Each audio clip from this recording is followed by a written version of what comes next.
Okay, Bismillahirrahmanirrahim. So today we are going to start another important topic in this course, which is reinforcement learning. In the first course, we have done in detail the supervised learning algorithms. And in this course, we have basically dealt with the unsupervised learning clustering algorithms along with some other important topics. The third type of learning is in machine learning is primarily reinforcement learning. ठीक है. Supervised learning में we all know कि we have the labels with us, so we are learning a mapping from the predictors to that label primarily. So in that case, the machine learning hypotheses are actually defined in terms of class boundaries. So what's the shape of the boundary that can distinguish between the two classes? We call them the discriminative machine learning कह लें उसको, in which we learn to discriminate between the classes.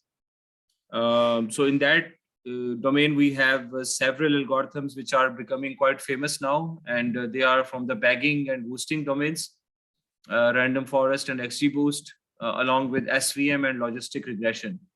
So these four algorithms are showing very good performance in many hundreds of applications. Okay. और उस C case के अंदर we have the problems of class imbalance and all those things. तो उसके भी हमें शायद मैंने आपको बताया था smoting वगैरह होती है. In the case of unsupervised, इसी में साथ में regression भी है. ठीक है. तो in regression we are actually making a prediction between we are learning a model between a numerical label and the set of predictors. It is very different from a classification task because classification task is basically working on classes. Regression में every row has its own weightage. Or almost 70% of the problems in machine learning are solved by regression. So regression problems are more well-defined and much better than the classification problems in which you have to create the class label yourselves in most cases. तो regression का problem हो तो वो बेहतर है. One of the applications is primarily time series forecasting. So reinforcement learning is a learning which lies between supervised and unsupervised. So supervised में we are very well defined with a teacher.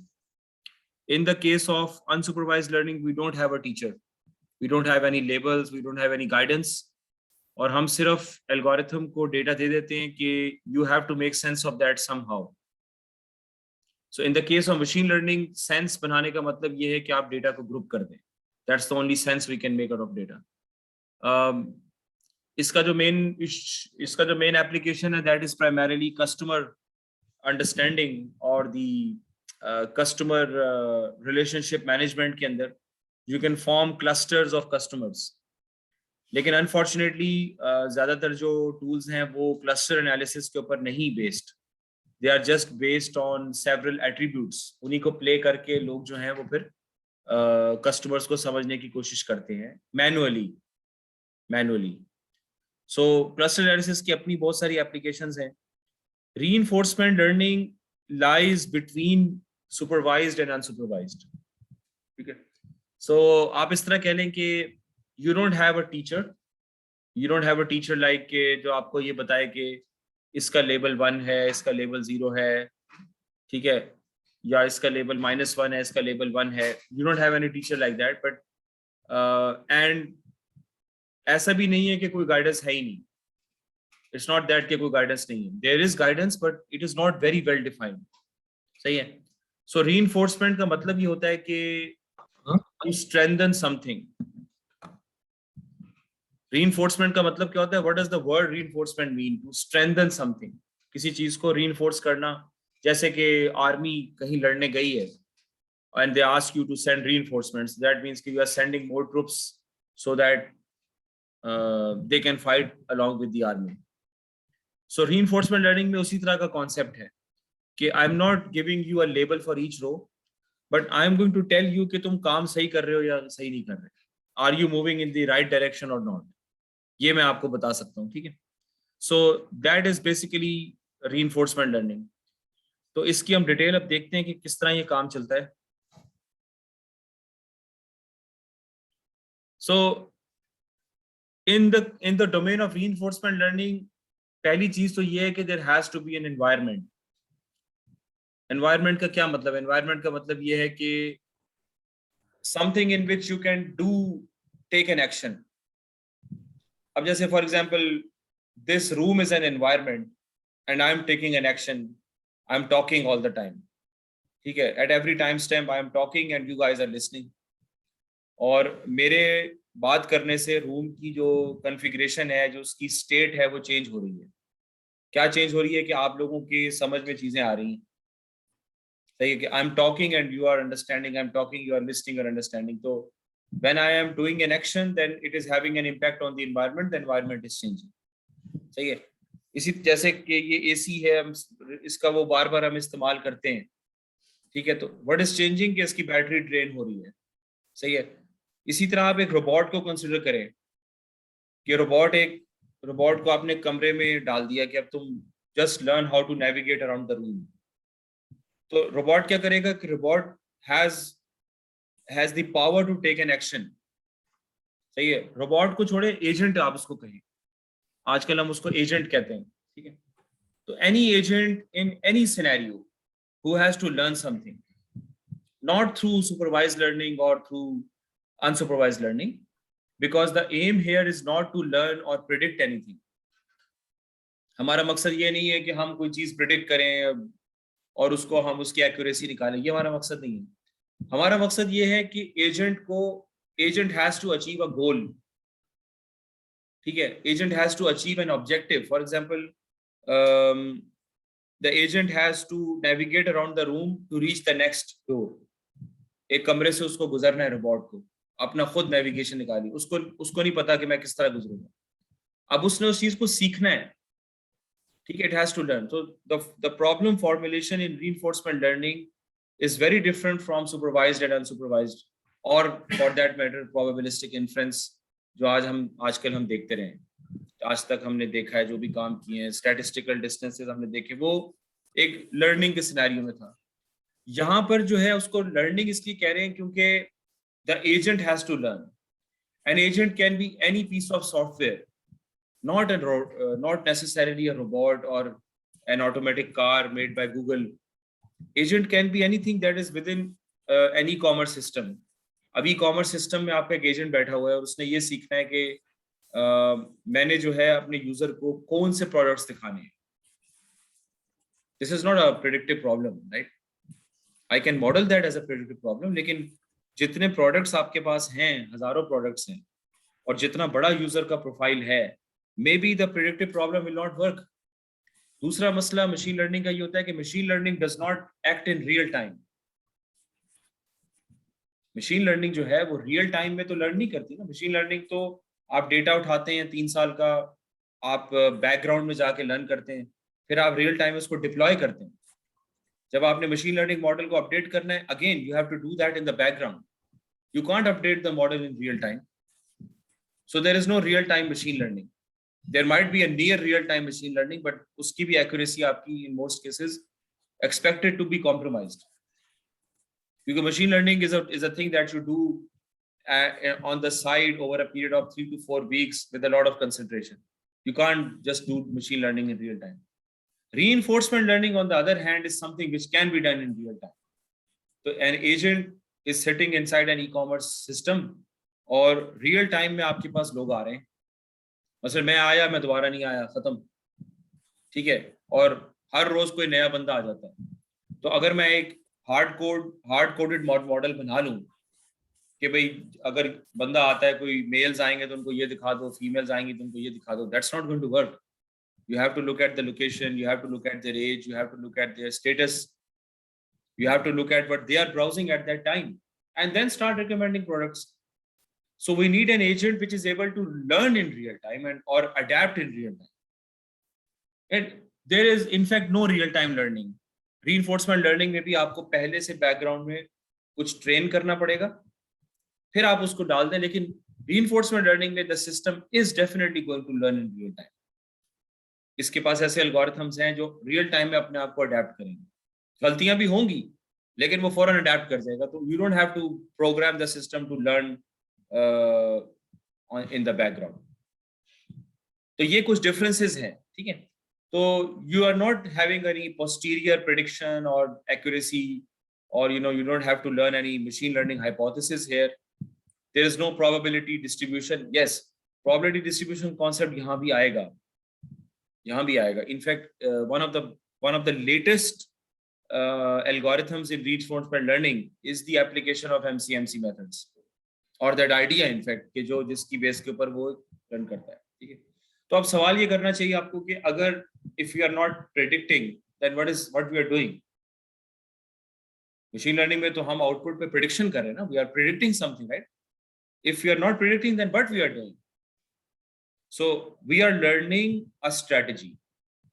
What is the strategy? The strategy is के हमें किस situation में कौन सा action लेना चाहिए, सही है। तो लेट्स से कि you are learning to drive a car, you are learning to drive a car, और आपको you just take the car and go to an open ground. आपको गाड़ी चलाना नहीं आती, कैसे सीखते हैं? How do you learn? नहीं, हिट एंड ट्रायल से सीखते हैं ना, गलतियां कर करके सीखते हैं, ऐसे ही है ना, गलतियां कर करके सीखते हैं कि एक्सीलरेटर, और अब तो आजकल तो खैर वो ऑटोमेटिक का जमाना आ गया। हमने जब गाड़ी सीखी तो यही होता था कि भाई एक्सीलरेटर और क्लच के चक्कर में गाड़ी बंद हो जाती थी जब हम सीख रहे थे। तो that's a negative feedback, right? और जब आपने सही बैलेंस किया तो आपको पता है कि यार इतना दबाना है, इतना करना है, तो गाड़ी फिर आगे से चल पड़ेगी, जब नहीं खाएगी। तो you learn through a feedback, simple one feedback कि भाई ये सही है या गलत है। तो if a small child touches a pail of hot water, तो वो दोबारा से उस जगह पे नहीं जाएगा। जब उसको वो गर्मी लगेगी ना, हाथ जलेगा उसका, तो दोबारा से अब उस वॉशरूम में या किसी भी जगह पे he is not going to go there again, क्योंकि नेगेटिव फीडबैक मिल गया, ठीक है। And if someone gets good marks, तो he gets a pat on the back by his parents, so that's a positive feedback कि मुझे इस direction में काम करना चाहिए, ये अच्छी चीज है। So it's all taken from the human learning scenarios. तो हमारी एक लर्निंग ऐसी है कि वी लर्न थ्रू रीइंफोर्समेंट। मसलन कोई बंदा जॉब, आप सारे प्रोफेशनल्स हैं, you are doing a job, right? और कोई कंपनी पॉलिसी आपसे स्किप हो जाती है, गलती कर बैठते हैं, तो आपको बॉस बुलाते हैं और डांट पिला देते हैं, ठीक है, कि व्हाट यू हैव डन, ये क्या चक्कर है, वो है। तो अब आइंदा से फिर वो गलती नहीं होती, नेगेटिव रीइंफोर्समेंट मिली ना। So in this way, this it has nothing to do with prediction. We are not predicting all the time, बल्कि in fact we are mostly learning through reinforcement, because we are in the same routine every day. We are always in a situation कि हम कहीं ना कहीं किसी ना किसी situation में होते हैं, और उस सिचुएशन में हमें एक्शन लेना होता है। We are in an environment, we are always in a different situation, and in that situation we have to make an action. So reinforcement learning will tell you कि किस स्टेट के अंदर आपने कौन सा एक्शन लेना। That's called the policy. क्या कहते हैं उसको? पॉलिसी कह लें या ट्रैजेक्टरी कह लें, कि अगर तुम ये चीज देखो तो तुम्हें ये काम करना है। If you are here then you have to do this, then like you navigate through the room, a robot navigates through the room. इसी तरह फायर फाइटिंग रोबोट है, और टेनिस प्लेइंग रोबोट है, वेटर रोबोट्स हैं। All of them are mostly learning through reinforcement. आप उनको एक कमरे में डाल देते हैं और वो ट्रायल एंड एरर करके वो सीख जाते हैं कि हमें किस सिचुएशन में कौन सा काम करना है। Nowadays we are having these soccer competitions of robots. ये भी हुआ था ना, कौन सी बीजिंग ओलंपिक्स हुए थे अभी, तो उसमें वो रोबोट्स का आपस में वो सॉकर कंपटीशन हो रहा था। So robots are doing many things now in emergency situations, etc. बहुत काम उनसे लिया जा रहा है। So sir, is a policy formed through hit and trial? Yeah, a policy is formed through hit and trial, but it is not actually hit and trial. It is hit and trial in the sense that you provide the agent the opportunity to try out different things in different states. जैसे कि MCMC sampling में, MCMC में कहते हैं भाई 10,000 तुम चलो, 10,000 iteration करो, 10,000 सैंपल्स करो।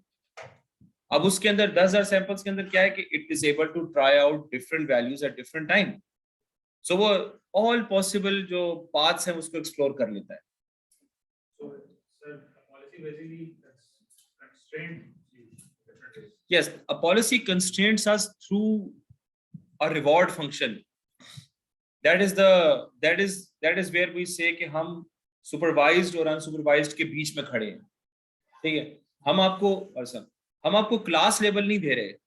We are not giving you a class level, लेकिन हमने आपको बिल्कुल तन्हा भी नहीं छोड़ दिया. ठीक है, तो हम आपको क्या दे रहे हैं? We are giving you a reward signal. पता नहीं, हम आपको क्या दे रहे हैं? रिवॉर्ड सिग्नल दे रहे हैं.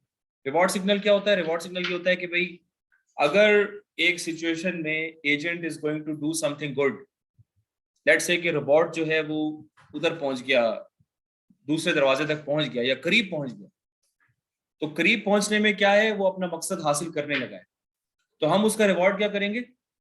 बढ़ा देंगे. और अगर वो दरवाजे से दूर जा रहा है, हिट एंड ट्रायल के ऊपर, अगर वो दरवाजे से दूर जा रहा है तो हम उसको नेगेटिव रिवॉर्ड देंगे कि भाई आप गलत जा रहे हैं. ठीक है, और we are also going to give the agent mathematical formalism, ताकि वो इस चीज का हिसाब किताब रख सके कि किस स्टेट पे मुझे किस एक्शन पे कितनी मार पड़ी थी और किस स्टेट में किस एक्शन पे मुझे कितना बेनिफिट मिला था. It will remember that. तो वो जो उसका मैथमेटिकल फॉर्मलिज्म होगा एजेंट का, that is the reinforcement learning algorithm that the agent is going to is going to act upon, and that algorithm is going to help the agent know कि किस state में मेरे साथ क्या क्या हुआ था by trying out the same state many different times. किस स्टेट में मेरे साथ क्या हुआ था, तो मुझे ये काम करना चाहिए, नहीं करना चाहिए. तो आइडिया वही है जो MCMC सैम्पलिंग का है कि you allow the agent to start from a particular position and go right towards the end. End क्या है वो आप स्पेसिफाई करेंगे that this is your final state. अगर तुम यहाँ पे आओगे, आइटरेशन खत्म. मसलन in the case of e-commerce agent, as soon as the user signs in, logs into the session, the agent, वो agent की पहली state है. अब agent ने देखा user sign up, agent को action लेना है. Agent has to take an action. Rewards आपने क्या? Reward क्या है? E-commerce agent का reward क्या होगा? अगर वो यूजर कुछ परचेज कर लेता है तो आप उस एजेंट को 100 पॉइंट्स देंगे कि तुमने जो दिखाया था वो जबरदस्त दिखाया था. तो now the next time the agent is going to learn कि दीज आर द प्रोडक्ट्स जो कि इस किस्म के यूजर को दिखाने चाहिए. वो उसका एल्गोरिथम से लर्न करेगा. It is not machine learning, SVM से लर्न नहीं करेगा. अलबत्ता हम इसमें न्यूरल नेटवर्क्स इस्तेमाल करते हैं. इसके जो लेटेस्ट एल्गोरिथम्स है, we are using neural networks to actually learn the policy या किस स्टेट पे मुझे कौन सा एक्शन लेना चाहिए, वो हम न्यूरल नेटवर्क्स के थ्रू अब एस्टिमेट करें. पहले ऐसा नहीं होता था. ठीक है, सो बेसिक आइडिया क्या है? The agent is operating in a particular environment. E-commerce agent है, जब यूजर साइन इन किया, यूजर को उसने देखा, साइन इन किया, it recommends the user some product. अगर वो प्रोडक्ट की लिस्ट देखने के बाद यूजर साइन आउट कर जाता है या बिल्कुल बेकार प्रोडक्ट्स दिखाएं, तो इसका मतलब ये है कि एजेंट को आप -100 रिवॉर्ड दोगे कि ये तुमने बहुत गलत काम किया है. तो तुमने प्रोडक्ट्स दिखाए वो बिल्कुल बेकार प्रोडक्ट्स दिखाए, या जिस पेज पे तुमने प्रोडक्ट्स दिखाए वो पेज इतना बेकार था कि वो छोड़ के चला गया. पेज का डिजाइन इतना बेकार था कि वो छोड़ के चला गया. You should have shown it in a separate page, और पेज नंबर 2, पेज नंबर 3, या page type A, page type B, जिसके अंदर products are more interactively shown for example. तो एजेंट ने कहा ठीक है, मैंने सीख लिया. अब दूसरा यूजर आया.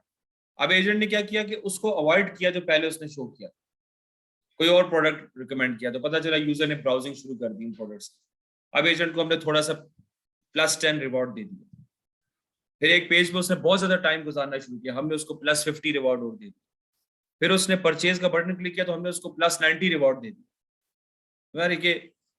यानी उस हिसाब से एजेंट की रिइंफोर्समेंट बढ़ती चली जाएगी. और whenever you give a reward, every time the agent takes an action, it will receive some reward. Every time the agent takes an action, it will be negative reward, it can be a positive reward, it can also be a zero reward, in the sense कि तुमने neutral किस्म का काम किया है, ना अच्छा ना बुरा. Every time the agent takes an action in a particular state, it will receive a reward. वो रिवॉर्ड पकड़ेगा, वो अपने फॉर्मूला में डाल देगा, सीखेगा कि भाई मैंने गलत काम किया या मैंने अच्छा काम किया. If it keeps on repeating the same trajectory many times, तो इवेंचुअली उसके पास पॉलिसी आ जाएगी। जब पॉलिसी आ गई तो पॉलिसी अब आप हार्ड कोड कर दें और वो आप पॉलिसी यूज करें। However, reinforcement learning के we have algorithms which can actually update the policy in real time. ये तो मैंने आपको एक बैकग्राउंड सिनेरियो बताया कि मेरे पास ट्रेनिंग डेटा है, मैंने reinforcement learning एजेंट को सिखा दिया, पॉलिसी लर्न हो गई, पॉलिसी मैंने सिस्टम में डाल दी, पॉलिसी अब ऑनलाइन इस्तेमाल हो रही है। But if I want to update the policy, in the case of e-commerce, I want to update the policy because new customers are coming all the time. ठीक है, तो I have even option to do that in reinforcement learning के online वो Q learning जो algorithm है वो online learn करेगा, उसको हम ऑनलाइन लर्निंग भी कहते हैं, बट इसके एल्गोरिथम जो है ना उसको आप प्रोग्राम कर सकते हैं कि वो ऑनलाइन लर्न करे। सही है, तो थोड़ा सा पर्सपेक्टिव डेवलप हुआ इस चीज का। So learning to interact with an environment, सही है, दैट्स द मेन गेम जो आपको समझनी है कि if you want to use reinforcement learning then you have to design an environment. An environment का मतलब ये है कि उसके अंदर there is a state, there is a set of states in fact, सही है। तो जैसे मैंने आपको बताया कि एक मेज है, तो मेज में हर position is a set of states और हर स्टेट के अंदर I can take an action. So I'm talking about state action pairs. And for every action that I take in a particular state as an agent, I get a reward. ये main मेरा concept ये है, ठीक है।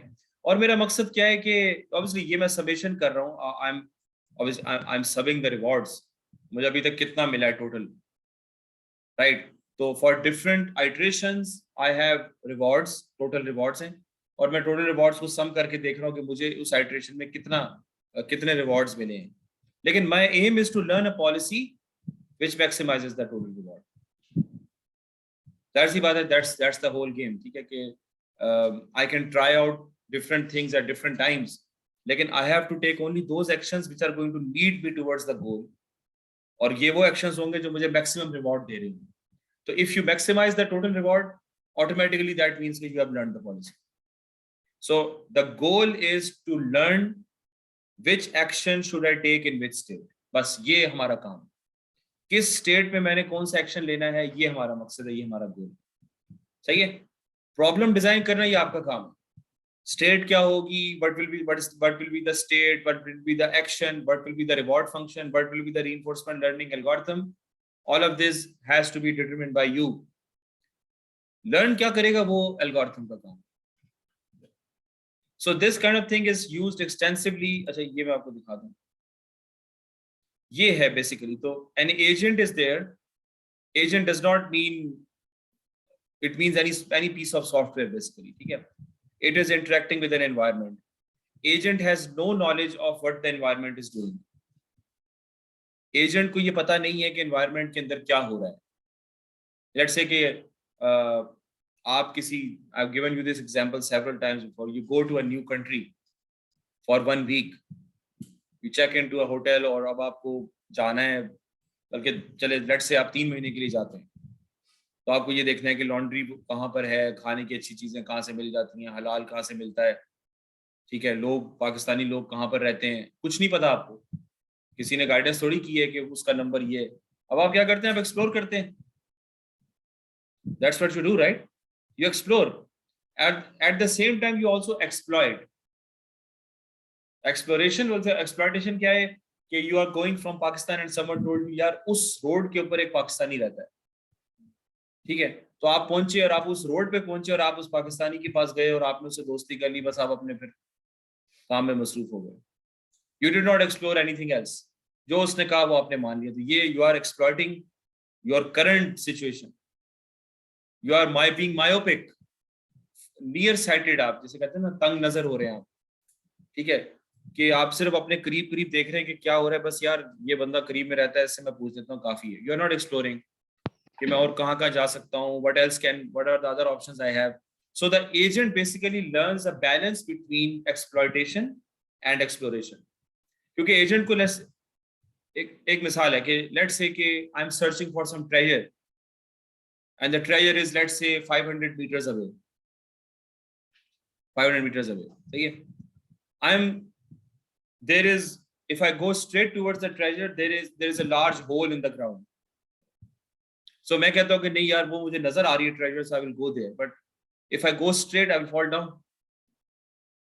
So if I am being myopic, I will fall down.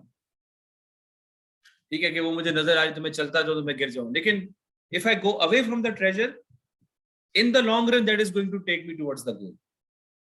I'm not going to fall down. So currently मुझे नुकसान होगा कि यार आपको नजर आ रहा है, आप फिर भी उल्टी तरफ जा रहे हैं. Currently तो उल्टा जा रहा है. लेकिन क्या है कि in the long run, I'm going to achieve my objective. So it is basically a balance between exploration and exploitation. सही है? सर तो इसमें भी हमें हमेशा कुछ एजेंट को हिस्टोरिकल डेटा देना होगा? नहीं, हमें एजेंट को एनवायरनमेंट देना होगा और हमें एजेंट को रिवॉर्ड फंक्शन देना होगा.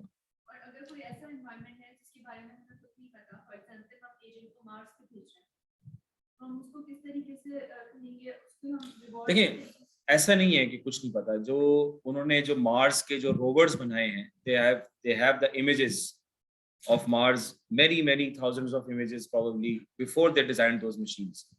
उनको पता है कि मार्स का लैंडस्केप कैसा है, क्या होना चाहिए. उसके हिसाब से ही उन्होंने एजेंट जो रोबोट है उसको अपने अर्थ के ऊपर टेस्ट करके ट्रायल करके फिर वहां भेजा है.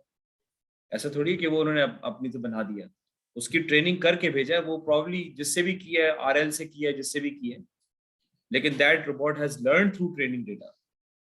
और इस केस में ट्रेनिंग डेटा वो वाली बात नहीं है जो मशीन लर्निंग में होती है ना. देखें मैं आपको ये बताना चाह रहा हूँ कि इस केस में there is no training data. The agent is an entity which knows nothing about the environment. You want the agent to learn something, therefore you have to define the environment because you want the agent to learn in a particular environment. So the designer always is going to have knowledge of the environment. जैसे मैंने आपको e-commerce की मिसाल दी. if I am running an e-commerce system, मुझे तो पता है ना ई-कॉमर्स में क्या क्या चीजें हैं, मेरे पास प्रोडक्ट्स कौन से हैं, यूजर्स को किस किस तरह दिखाए जा सकते हैं, कौन कौन सी चीजें दिखाई जा सकती है, मुझे पता है. I am going to put all that knowledge inside the environment.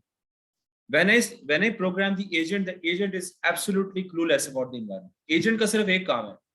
Agent is going to basically see the state of the environment. कि मैं देख रहा हूँ मेरे सामने कि क्या हो रहा है, जैसे गाड़ी चलाने की मिसाल है. I'm going to see the state and then I have always a set of actions to take. अब मैं क्या करता हूँ, मैं उसमें से एक एक्शन ले लेता हूँ रैंडमली. मुझे कोई गाइडेंस नहीं है. Let us assume that I take an action randomly. I have the option to take 3 actions. I select one randomly.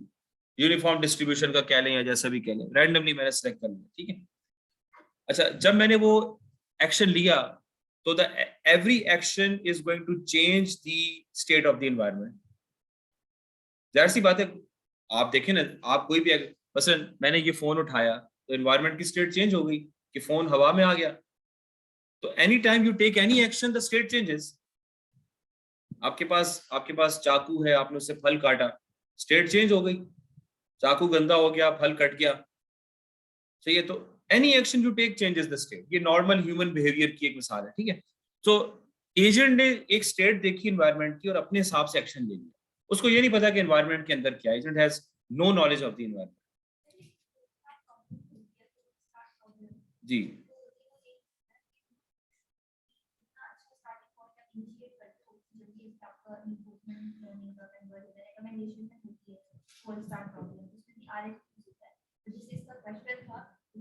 क्या यूज होता है RLS? जी जी मुझे मालूम है, कोड स्टार प्रॉब्लम का पता है.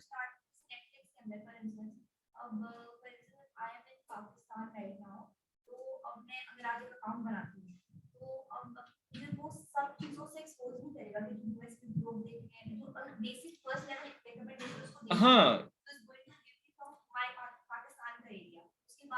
देखिए, ये तो this is something which can be in manual mode based on your IP, right. इसके लिए रीइंफोर्समेंट लर्निंग की क्या जरूरत है? रीइंफोर्समेंट लर्निंग की जरूरत उस वक्त होगी जब यूजर के डेमोग्राफिक्स सामने आएंगे. if your IP is from a particular country, so I might have built a model earlier on कि हिस्टोरिकल डेटा है, उसमें तो RL ना भी इस्तेमाल करें, आप एनालिटिक्स के थ्रू भी निकाल सकते हैं.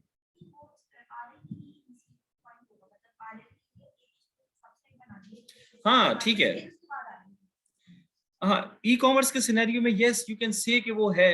कोल्ड स्टार्ट प्रॉब्लम का चक्कर ये होता है कि there are thousands of products to recommend.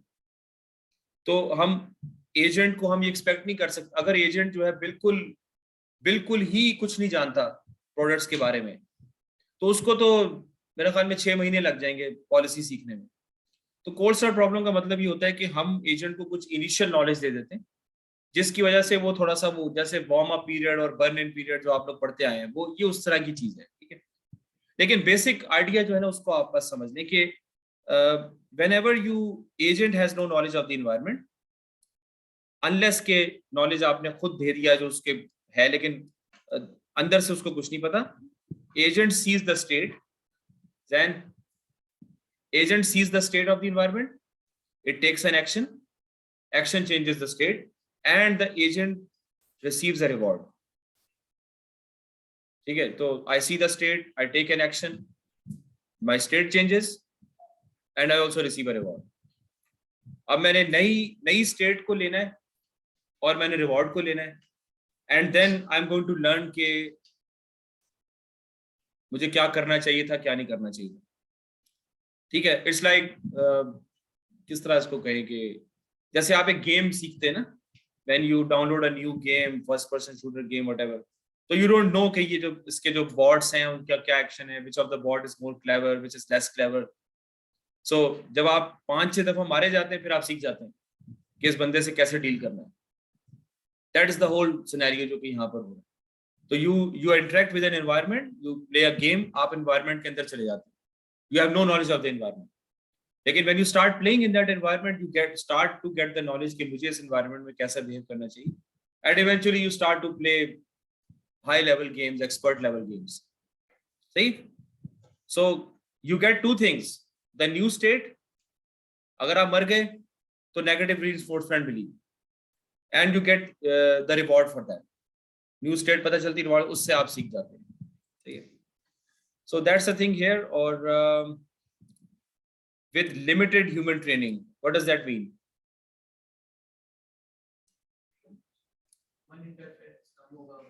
हाँ, नहीं, इसका क्या मतलब है limited?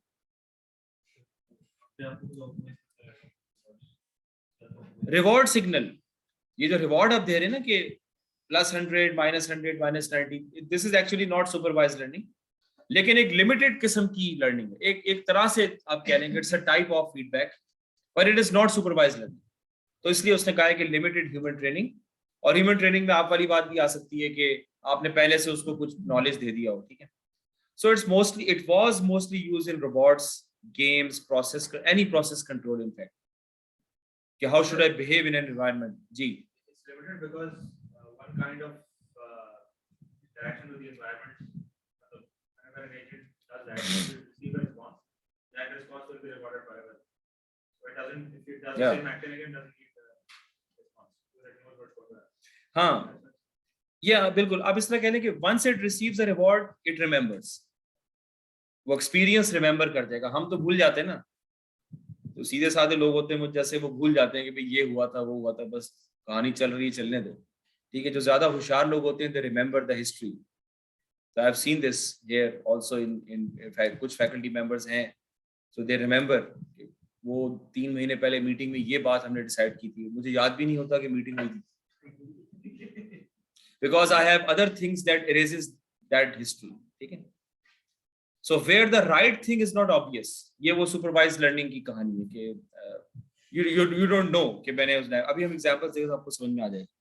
So you need to define, अच्छा supervised में क्या होता है, you have a goal, you have the data, सही है। supervised में ये है।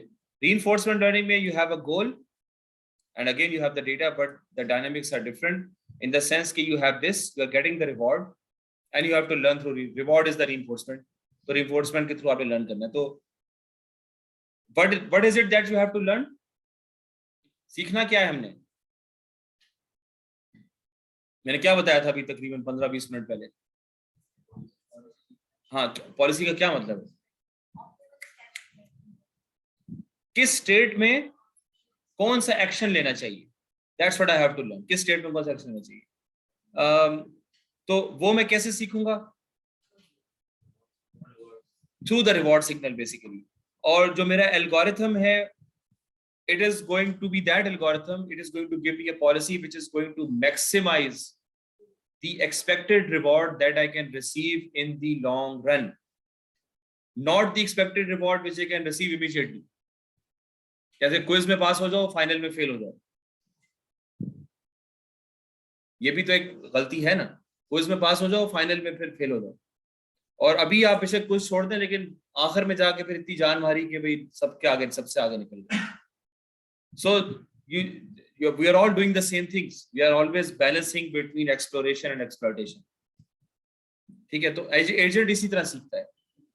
So ये क्या हो रहा है यहाँ पे? इंटरैक्ट स्टेट एक्शन का मतलब क्या है भाई? I am given a state, agent sees a state, वो क्या करेगा? It will take an action, that is the interact function. What is going to be the output? Huh? Yes, reward and the new state. ये लिखा हो ना t+1. Here I have, अच्छा t नहीं है यहाँ पे, but this is at time t, this is at time t+1. I+1 कह रहे हैं, जो भी कह रहे हैं, I+1 आ गया. The next state in fact. जी. नहीं. State is a situation. State आपको प्रोग्राम कर, state is a set of variables which defines a particular situation. जैसे मैंने आपको ई-कॉमर्स की एग्जांपल दी, ई-कॉमर्स में स्टेट क्या हो सकती है? यूजर की एज क्या है, यूजर किस एरिया से आ रहा है, यूजर इस वक्त क्या कर रहा है, यूजर ने पिछली बार क्या किया था, दैट इज द स्टेट। अच्छा भाई ये है, इसमें ये एक्शन ले रहे हैं, इसको ये 10 प्रोडक्ट्स दिखा दें। If the user state changes to click on one of those, then that means कि आपको कुछ पॉजिटिव रीइंफोर्समेंट मिल जाएगी। अगर क्लिक नहीं करता, नेक्स्ट स्टेट में recommend another set of products जो कि आप समझते हैं उसकी प्रोफाइल से मैच करें। अब ये जो प्रोफाइल मैचिंग है, इसका एल्गोरिथम दूसरा चल रहा है, इसका रीइंफोर्समेंट से ताल्लुक नहीं है कि इस स्टेट में ये रिकमेंड करना चाहिए। ये एक अलग है जो कि आप खुद अकल से आप डिजाइन करेंगे कि अगर ये हो तो ये होना चाहिए, but you never know really, the right thing is not obvious to you, but you want the agent to try out different things. जैसे एक रोबोट आ गया यहाँ पे मेज में और उसको पहुंचना है दूसरे कोने पे, तो आपने रोबोट को डाल दिया और उसको ऑन कर दिया। अब क्या होगा? Robot is going to go forward, backward, left, right, bump भी करेगा, बम्प करेगा तो सीखेगा। Eventually, after several hours, the robot is going to reach the door, and the next time you place it here, it will directly go to that door. So that's how the situation goes. ठीक है? So I hope that this thing is clear. So now we also get the reward of not scale. Agent sees a state, it takes an action, and can we have a state in which the agent cannot take an action? ऐसी state हो सकती है इसमें कोई agent action ना ले सके?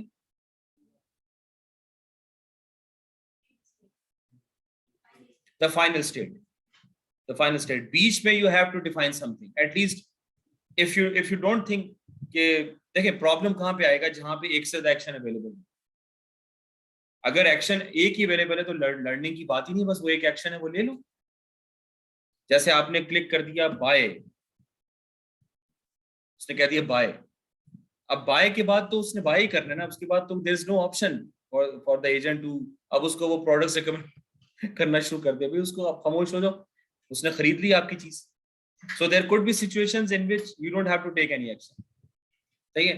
But typically क्या है कि there is always more than one action available in a given state, and वहां पे कंफ्यूजन आ रही है कि कौन सा उसमें से बेस्ट है।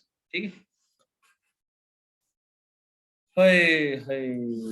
टीडी गैमन, बैक गैमन खेली कभी किसी ने किया? हाँ, मुझे तो नाम ही पता है बस। क्या होता है इसके अंदर?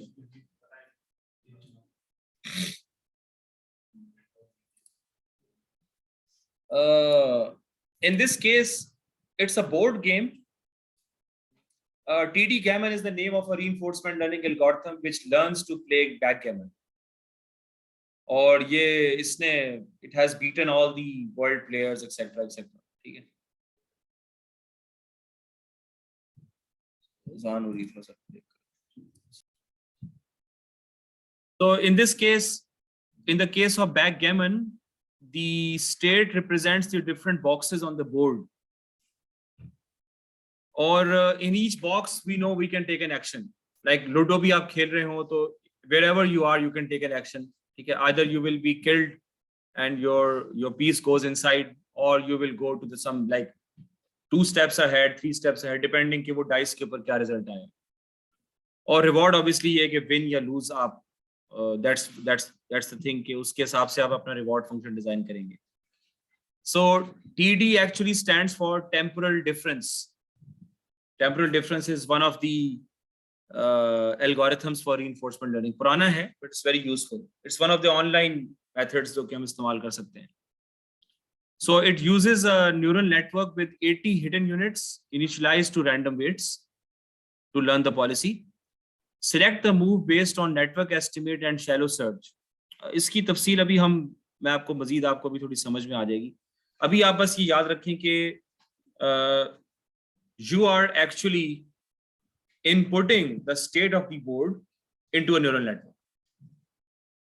You are giving the state of the whole board, क्योंकि अगर एक बोर्ड के ऊपर let's say 100 squares हैं, then my state is comprised of 100 elements.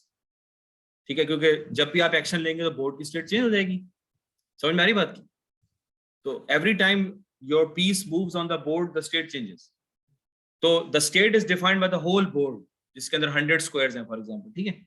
So you are inputting every time the state of the system, चाहे वो chess हो या जो भी हो, into a neural network with as many input neurons as the number of boxes, and you are training this neural network to actually learn the policy, not to make a prediction. मतलब prediction तो है कि आप जीते हैं या हारे हैं, तो वो रिवॉर्ड फंक्शन से उसको हम लिंक करते हैं। बट अभी आप एक जनरल कॉन्सेप्ट याद रखें कि हमारा जो लेटेस्ट जो भी ट्रेंड है वो ये है कि we're using the neural networks for this to actually learn the policy, और इसमें हम gradient descent भी इस्तेमाल करते हैं। सही है, समझ में आगे बात की। Along with that, we also use the जो evaluation function होता है जिसको हम loss function कहते हैं, न्यूरल नेटवर्क में जो loss function होता है, उस loss function को हम ड्राइव करते हैं थ्रू reinforcement learning।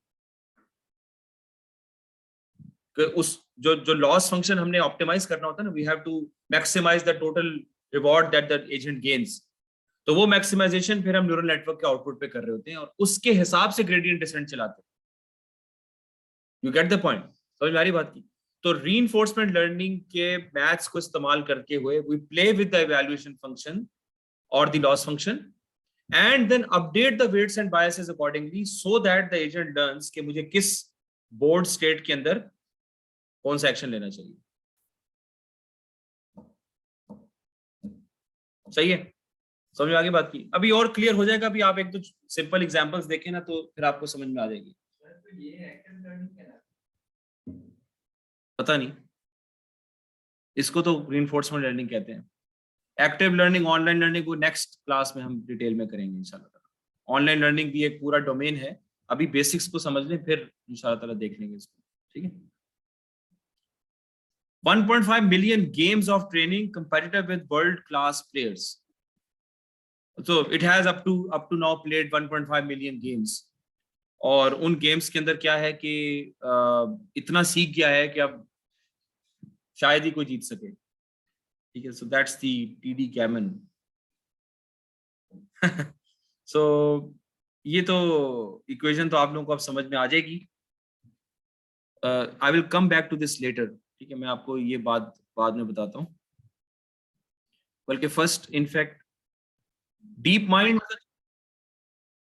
का तो आपने सुना होगा, डीप माइंड, ठीक है। अब they have now coupled up with Google, there are team of scientist, engineers, blah blah blah, benefit humanity, ठीक है।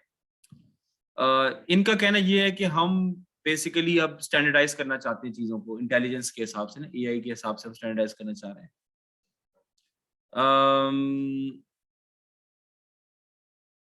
We started DeepMind in 2010. There was far less interest in the field of AI, bringing to their new ideas and advances in machine learning, neuroscience, engineering, math, simulation, computing infrastructure, geology, archaeology, सब कुछ इन्होंने इकट्ठा कर दिया, ठीक है। इनका जो सबसे बड़ा जो one of their main achievements was कि in computer games one of our programs learned to play 49 different Atari games from scratch. सही है?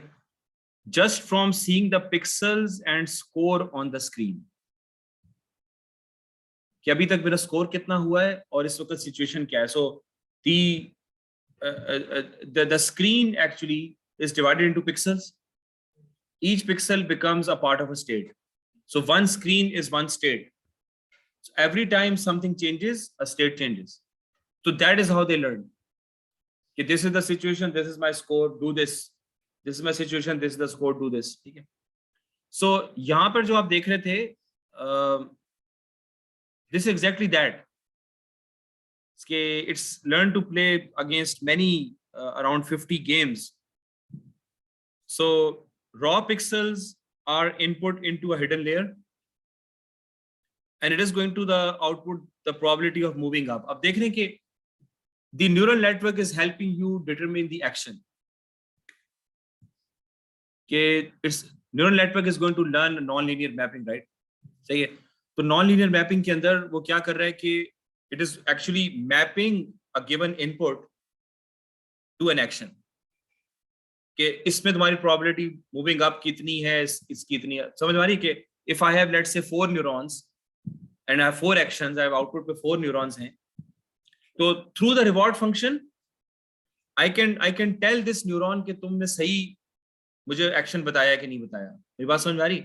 Let's say कि random initialization. तो first of all, at one particular state, I should go up or I should go down, for example. लेकिन output पे probability up की सबसे ज़्यादा आई because the system has not learned anything right now. Weights and biases are not updated. लेकिन अब मैं उसको reward function के through बता रहा हूँ कि आपने गलत कहा है. You have told me the wrong thing. So you should have told me कि तुम ऊपर जाओ. So I'm going to give this reward as a loss function to the neural network, and it is going to learn through the weights and biases कि अगली बार जब ये state आए तो मुझे down की probability ज़्यादा कर देना और आपकी probability कम कर देना. Do you understand? So at the output of the neural network, I have the action or the probability of taking the action. That means I have the probability distribution of the action. Action के जितने probability mass function कह रहे हैं in fact, because I don't have that many actions. It's not a continuous distribution. At any given state, I just have 1 or 2 or 3 or 4 actions in place. So it's primarily a probability mass function, not a probability density function. सही है? समझ में आ रही बात की? भाई ये बातें लिख लें, फिर अभी क्विज शुरू हो जाएगा 8:45 बजे तक इंशाल्लाह. हाँ तो और क्या यार. ठीक है, ये कॉन्सेप्ट क्लियर हुआ है? Why we are using neural network is this thing. Concept देखिए, कॉन्सेप्ट क्लियर होना चाहिए. आवरली के लिए भी यही कहानी, एक कॉन्सेप्ट क्लियर रखे. कहानियां लिखने की जरूरत नहीं है. 1 से 2 सेंटेंसेस में कॉन्सेप्ट बताने हैं आपको, चाहे 50 सवाल हों. You don't have to write long stories. Please इसका ख्याल रखिएगा. ठीक है.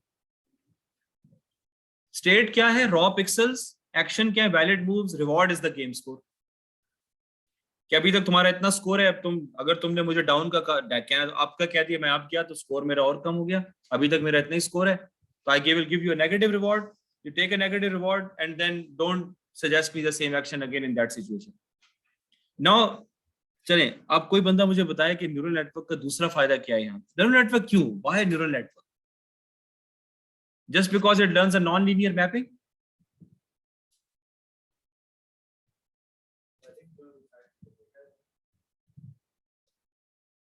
ये भी एक रीजन हो सकता है.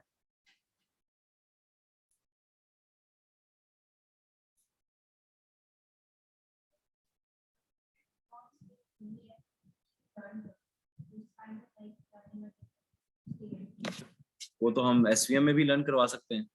न्यूरॉन्स तो नहीं होते वहां पे, लेकिन you just have to output 4 things. SVM भी लर्न कर जाएगा.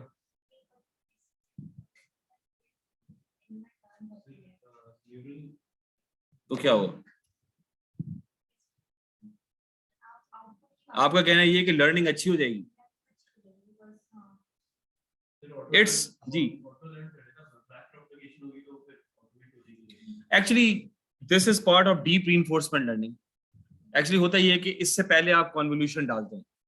We're talking with images. Images are always first into a convolution and then आपका वो क्या कहते हैं, कॉन्वोल्यूशन एंड पूलिंग कॉम्बिनेशंस जो है ना वो उसके थ्रू ये सारा काम होता है. तो रॉ पिक्सल्स का सारा data first of all goes to a convolution neural network.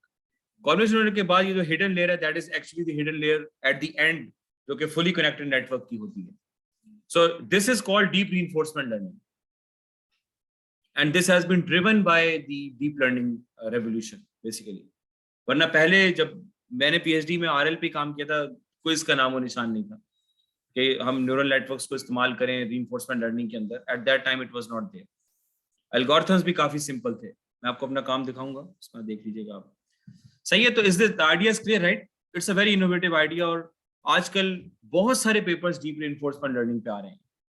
मैं भी आईसीएमएल के देख रहा था, जो पिछले साल आईसीएमएल हुई थी उसके मैं जो उसकी पब्लिकेशंस देख रहा था एक्सेप्टेड पेपर्स की, तो उसमें मेरे ख्याल में 4 या 5 पेपर्स मुझे इस पे मिले हैं deep reinforcement learning. It's a very hot topic of research at least in USA. और क्योंकि इसमें चार्म बहुत है ना, गेम्स और ये सब चीजें, इसमें प्रैक्टिकलिटी कितनी है वो तो मुझे इतना अंदाजा नहीं है. राइट. सो इसमें इट्स वन ऑफ द, ये जो DQN is one of the algorithms जो कि ये लर्न कर रहा है DQN. और इसके अंदर I don't know James bond और ये सब. अब ये DQN की वो आपको पता क्या बता रहा है, क्या बता रहा है भाई? आई थिंक परफॉर्मेंस बता रहा है.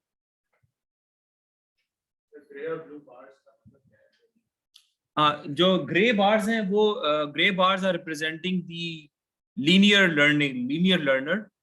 और जो इनका जो एल्गोरिथम है that is the blue one, DQN algorithm जो रीइंफोर्समेंट लर्निंग बेस्ड है. और यहाँ पे क्या लिखा हुआ है? एट ह्यूमन लेवल और अबव. ये बिलो ह्यूमन लेवल पे ये है, यानी you are able to play the game at a level which is higher than the humans. Right? कि you are the agent is playing a game which is better than how the humans will play it. ये तो obvious ही बात है यार, क्योंकि देखिए neural network का आप इस चीज में मुकाबला नहीं कर सकते. You can't. It remembers and it can learn lots of things. So as a human being, you don't have the capability to digest more than 10 or 15 states, even by playing a game. अगर आपको ऐसा map दे दिया जाए जिसके अंदर exploration बहुत ज्यादा करनी पड़ेगी तो आपको गेम जीतने में बहुत टाइम लगेगा. सही है. So it is able to play all these games at super human performance. ये जो अभी भी इनका चल रहा है, ठीक है. So that is all due to reinforcement learning. ये इनका था रोबोटिक्स एंड लोकोमोशन में. So they learn this. The state is the joint states और velocities. velocity, accelerometer, gyroscope, terrain. So that is the state के आपको किस speed से आप भाग रहे हैं. You know at what speed you are running, right? That becomes part of your state. ठीक है. Accelerometer आपकी acceleration कितनी है, आपका orientation क्या है, terrain क्या है, वो आपको सब चीजें नजर आ रही हैं. That becomes part of your state. Action क्या है? Apply torque to joints. Torque का मतलब क्या है कि मोड़ना. तो ये इन्होंने एक अजीब सा ही रोबोट बना दिया है, but without a face, right? So it has 2 legs. So now it is just learning through the environment. It is just learning through the environment कि वो नेविगेट कर रहा है. ठीक है. और रिवॉर्ड क्या है? Velocity stuff. What does that mean? I think if you're able to cross the barrier, so it will get the reward. हाँ, ये स्पाइडर का है तो it's a spider which can navigate. It's the same. वो देखें गिर गया तो टर्मिनेशन हो गई. It's a digital spider, right? वरना स्पाइडर तो एक वो हाँ वो सीख रहा है. The agent trained on several terrain types has never seen the seesaw terrain. अभी ऐसी terrain में भाग रहा है कि जहां पर चीजें seesaw हो रही हैं. अब आप खुद सोचें, आप भागना शुरू करें ना, ये यूं होना शुरू हो जाए, जमीन कितनी दफा गिरेंगे. So if the agent is able to navigate, so असल में ये होता है उसके लिए क्या कहते हैं यार, डिजास्टर सिचुएशंस जो होती है ना, उसमें जो इमरजेंसी सिचुएशन में इस तरह के रोबोट्स को ट्रेन किया जाता है. Because you can't just go inside. What if someone is stuck inside a big building? आप अपनी जान खतरे में है तो आप नहीं जा सकते. You definitely need these life-saving robots. पानी में को डूब रहा है. It's a ऐसा पानी है कि उसमें तूफान आया हुआ. आप क्यों जाएंगे वहां पे? So उसमें फिर ये चीजें काम आती हैं. उसमें अप्लाई हो रहा है. तो अब आप उनके पोस्टर्स पे वो ना करें. अच्छा, क्या नमाज के ब्रेक ले लें? ओह हाँ ठीक है, चलिए फिर आगे देख लेते हैं.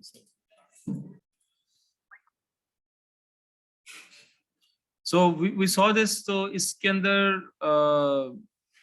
DeepMind AI reduces Google data center cooling bill by 40%.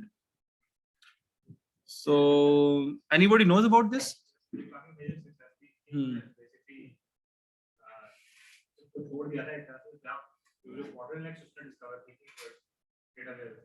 This was done through reinforcement learning. Deep learning के थ्रू ही हुआ है बकौल एक ब्लॉक के. तो हाँ, दुनिया के सारे पावर प्लांट्स में ये टेक्नोलॉजी इस तरह छोड़ दें. तो क्या एक्चुअली बॉटलनेक क्या डिटेक्ट किया जहाँ पे पावर लूज हो रही थी या ज्यादा कंज्यूम हो रही थी? मतलब जिन जगहों पे फॉर एग्जांपल वेस्ट हो रही थी एनर्जी, जिन जगहों पे एफिशिएंटली इस्तेमाल हो रही थी, जगहों को आइडेंटिफाई करना. सही है. तो यूसुफ ने हमें इन्फॉर्म किया है कि ये जो गूगल का data centre obviously spread over different countries. So wherever the energy was being lost or wasted, so it was able to identify those. I think it was a deep reinforcement learning problem. इसके अलावा sir वो access points हैं, for example Google के data centre में कोई access करनी है, तो कुछ ऐसे एल्गोरिथम्स भी उन्होंने इस्तेमाल किए थे जो प्रेडिक्ट कर सकते थे कि आप किस चीज को एक्सेस किस वक्त करेंगे. Yeah, that's not difficult. In the case of a deep reinforcement learning problem, that is not difficult. Because their centers are running continuously 24/7, so you have enough time to do the experiments and keep on learning. So I do think it was a reinforcement learning problem. अच्छा, ये एक और problem है AlphaGo. It's a game. Go, तो it's a game, right? तो इसके अंदर ये भी वही वाला मामला है जो backgammon का मामला है ना. So you're able to learn to play the game at superhuman strength. ये यहाँ से शुरू हुआ था AlphaGo Zero. With 40 blocks, has known the prior knowledge of the game and only the basic rules as an input, surpasses the abilities of AlphaGo Lee, the version that beat world champion Lee Sedol. और फिर ये आगे चलता गया. Yellow rating जो है ना वो इसकी काफी बढ़ गई है. Level of AlphaGo Master, the version that defeated 60 top professionals online. 21 days, 40 days. Within just 40 days, it surpasses all other versions of AlphaGo and arguably becomes the best Go player in the world. It does this entirely by itself. ठीक है, तो novel form becomes its own teacher. The system starts off with a neural network that knows nothing about the game of Go. It then plays games against itself. Now that's a new concept, right? By combining this neural network with a powerful search algorithm. So अपने ही खिलाफ game खेल के वो सीख रहा है. So basically दो scenarios हो गए. As it plays, the neural network is tuned and updated to predict moves as well as the eventual winner of the games. The updated neural network is then recombined with the search algorithm to create a new, stronger version of AlphaGo Zero, and the process begins again. My God! So it keeps on learning itself until it grows extremely powerful. समझ में आ रही बात की? कि पहले neural network था, उसको कुछ भी पता नहीं था, और साथ में सर्च एल्गोरिथम क्यों चल रहा है? Why it is coupled up with search? ताकि वो स्टेट एक्शन पेयर्स की एक्सप्लोरेशन हो सके. तो वंस एक जगह पे कन्वर्जेंस हो जाए तो फिर वो लर्न्ड न्यूरल नेटवर्क को दोबारा से खेलने पर मजबूर कर देते हैं to try out different scenarios. तो वो एक इंक्रीमेंटली वो अपने आप को अपडेट करता जा रहा है. ऐसे इंक्रीमेंटल रीइंफोर्समेंट लर्निंग क्या है. ये है कि वो जैसे ये कि आपने एक दफा कुछ प्लेयर्स का डेटा आपके पास है, आपने गेम को खेलना सीख लिया. तो यू जैसे ये देखिए ना, स्टेजेस बता रहे हैं. देखिए ये कि 0 days, 21 days, 30 days, 40 days। तो ये स्टेजेस बता रहा है कि जिसमें एक स्टेज तक तो जितना डेटा था उसके पास उसने लिया और उसके हिसाब से उसने बेस्ट प्लेइंग की। अगर मजीद डेटा आया तो उसने करंटली लर्न सिस्टम को लिया, न्यूरल नेटवर्क को, वहां से स्टार्ट करके फिर मजीद लर्न करना शुरू किया और डेटा के ऊपर और प्लेयर्स के डेटा के ऊपर। So eventually it grows more and more powerful, कि जैसे नया ट्रेनिंग डेटा आता है, ऐसे नहीं कि दोबारा से स्क्रैच से स्टार्ट करेगा। पहली दफा उसने सिर्फ स्क्रैच से स्टार्ट किया, लेकिन जैसे डेटा आता गया तो वो प्रीवियसली लर्न न्यूरल नेटवर्क को लेके स्टार्टिंग पॉइंट लेके अब मजीद उसको बेहतर बनाने शुरू। तो यही वो ट्रांजिशन यहाँ वो बता रहा है कि पहले कितने दिन थे, 0 पे ये था, 30 डेज में ये हुआ, 21 में ये हुआ, 40 में ये हुआ, क्योंकि वो इंक्रीमेंटल लर्निंग की तरफ जा रहा है। तो you are applying reinforcement learning again and again basically, और वो इंक्रीमेंटली अप्लाई कर रहे हैं। बहरहाल ये तो these are all the links जो कि यहाँ पे शेयर किए। अब थोड़ा सा मैं आपको ये बताना चाहूंगा कि इस इक्वेशन में क्या हो रहा है। This is for the TD Gammon। Actually this is the general equation जो कि रीइंफोर्समेंट फॉलो होती है।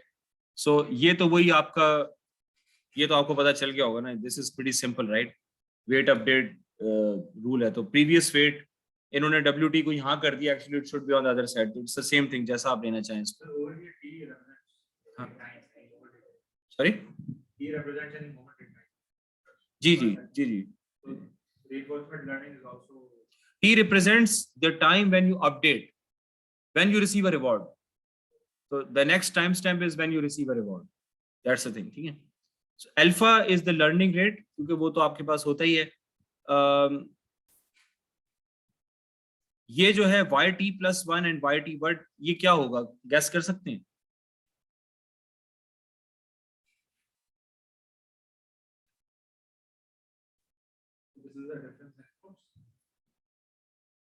हाँ, कि अभी जो आपने भारी ली है उसकी वैल्यूएशन क्या थी, और जो आपने पिछली जो टर्न ली है उसका क्या रिजल्ट क्या आया था।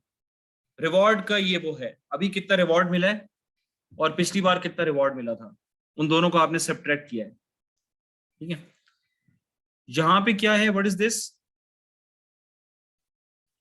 दिस इज द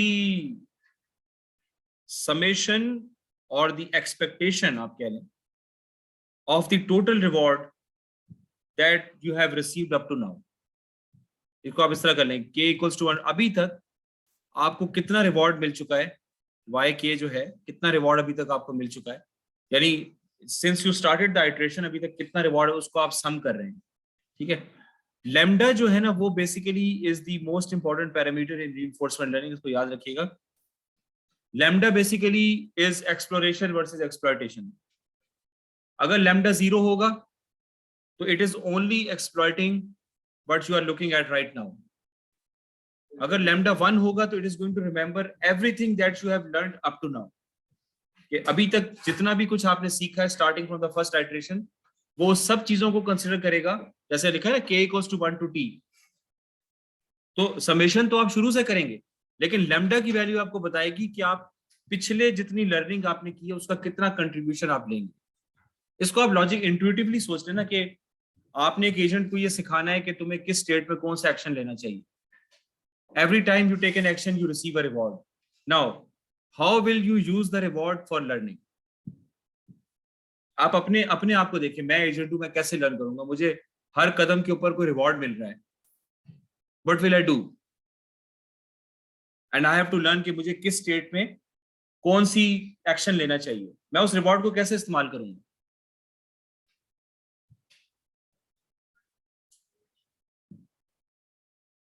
नहीं, मैं पीछे से मुझे रिवॉर्ड्स मिलते आ रहे हैं ना, मैं अभी तक लेट्स से मैं अभी तक 15 कदम ले चुका हूं, that means I have received 15 rewards, right. Now how am I going to use those 15 rewards in order to learn कि मुझे अभी क्या करना चाहिए।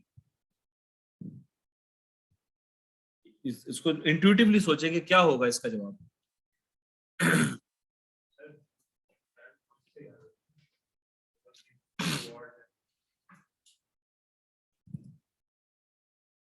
Okay, so as far as the equation is concerned, the last part of the equation, उसमें हम क्या कह रहे हैं कि we are actually recording that history there, that ever since you started the search, YK is your reward that you received at each timestamp, and the delta inverted W is the vector of the partial derivatives with respect to the neural network जो कि आपको नजर आ रहा है, ठीक है.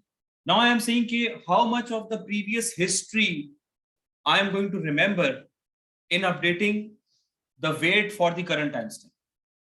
Current situation की weight को update करने के लिए पुरानी history में कितनी याद रखूंगा, that is something of flexibility जो कि मुझे देनी है, because as human beings we do the same. We learn on intuition and guess. तो जो हमारा experience होता है, आज जितने भी managers decision experience पे लेते हैं ना, so that's what it is, that's your experience. So you have to inculcate your previous experience in updating the weights for the current vector. So that's it, that's what is happening. Ji. No, this is not the window. Yes, it is. The window is starting from the window. सही है, लेकिन it is starting from the first. Arima की window जो है वो तो सिर्फ आपकी, that is depending on the last 1 or 2 lags in most cases. Here we are starting right from the beginning. But the term lambda is going to tell you कि how much of the history you want to remember. अगर आप बहुत myopic हो रहे हैं, that is exploration versus exploitation. If you are being very myopic, you will say lambda equals to 0. भूल जाओ history को. बस मैं बेवकूफों की तरह सिर्फ ये देखूंगा कि मुझे आगे मैं रैंडम देखता हूँ, गिर जाऊंगा तो गिर जाऊंगा, कोई मसला नहीं है, फिर बाहर निकलूंगा, फिर गिरूं. लेकिन अकलमंदी क्या होगी कि थोड़ा सा आप उसको याद रखें, तो 0.6, 0.5, 0.7 तक लैम्डा रखेंगे आप, if not 0.9. जी जी जी जी जी जी, that's the thing, ठीक है. और बाकी जो बाहर की जो टर्म है, that is just a difference of the rewards of this time step and the previous time step. क्योंकि this is the Markov assumption कि हमें जो है ना वो बेसिकली चलना क्या है कि previous state के हिसाब से चलना है, that's it. सही है, तो दोनों चीजें उस पे शामिल हो रही, बाकी तो it's just alpha is the learning rate. So this is particularly for the TD, temporal difference learning scenario. Just understand the intuition of the algorithm. अगर आप TD की अगर आप 2-3 ब्लॉक्स पढ़ेंगे तो हर एक ने अपना फॉर्मूला लिखा होगा, तो आप हर एक को अलग अलग समझने बैठेंगे क्या?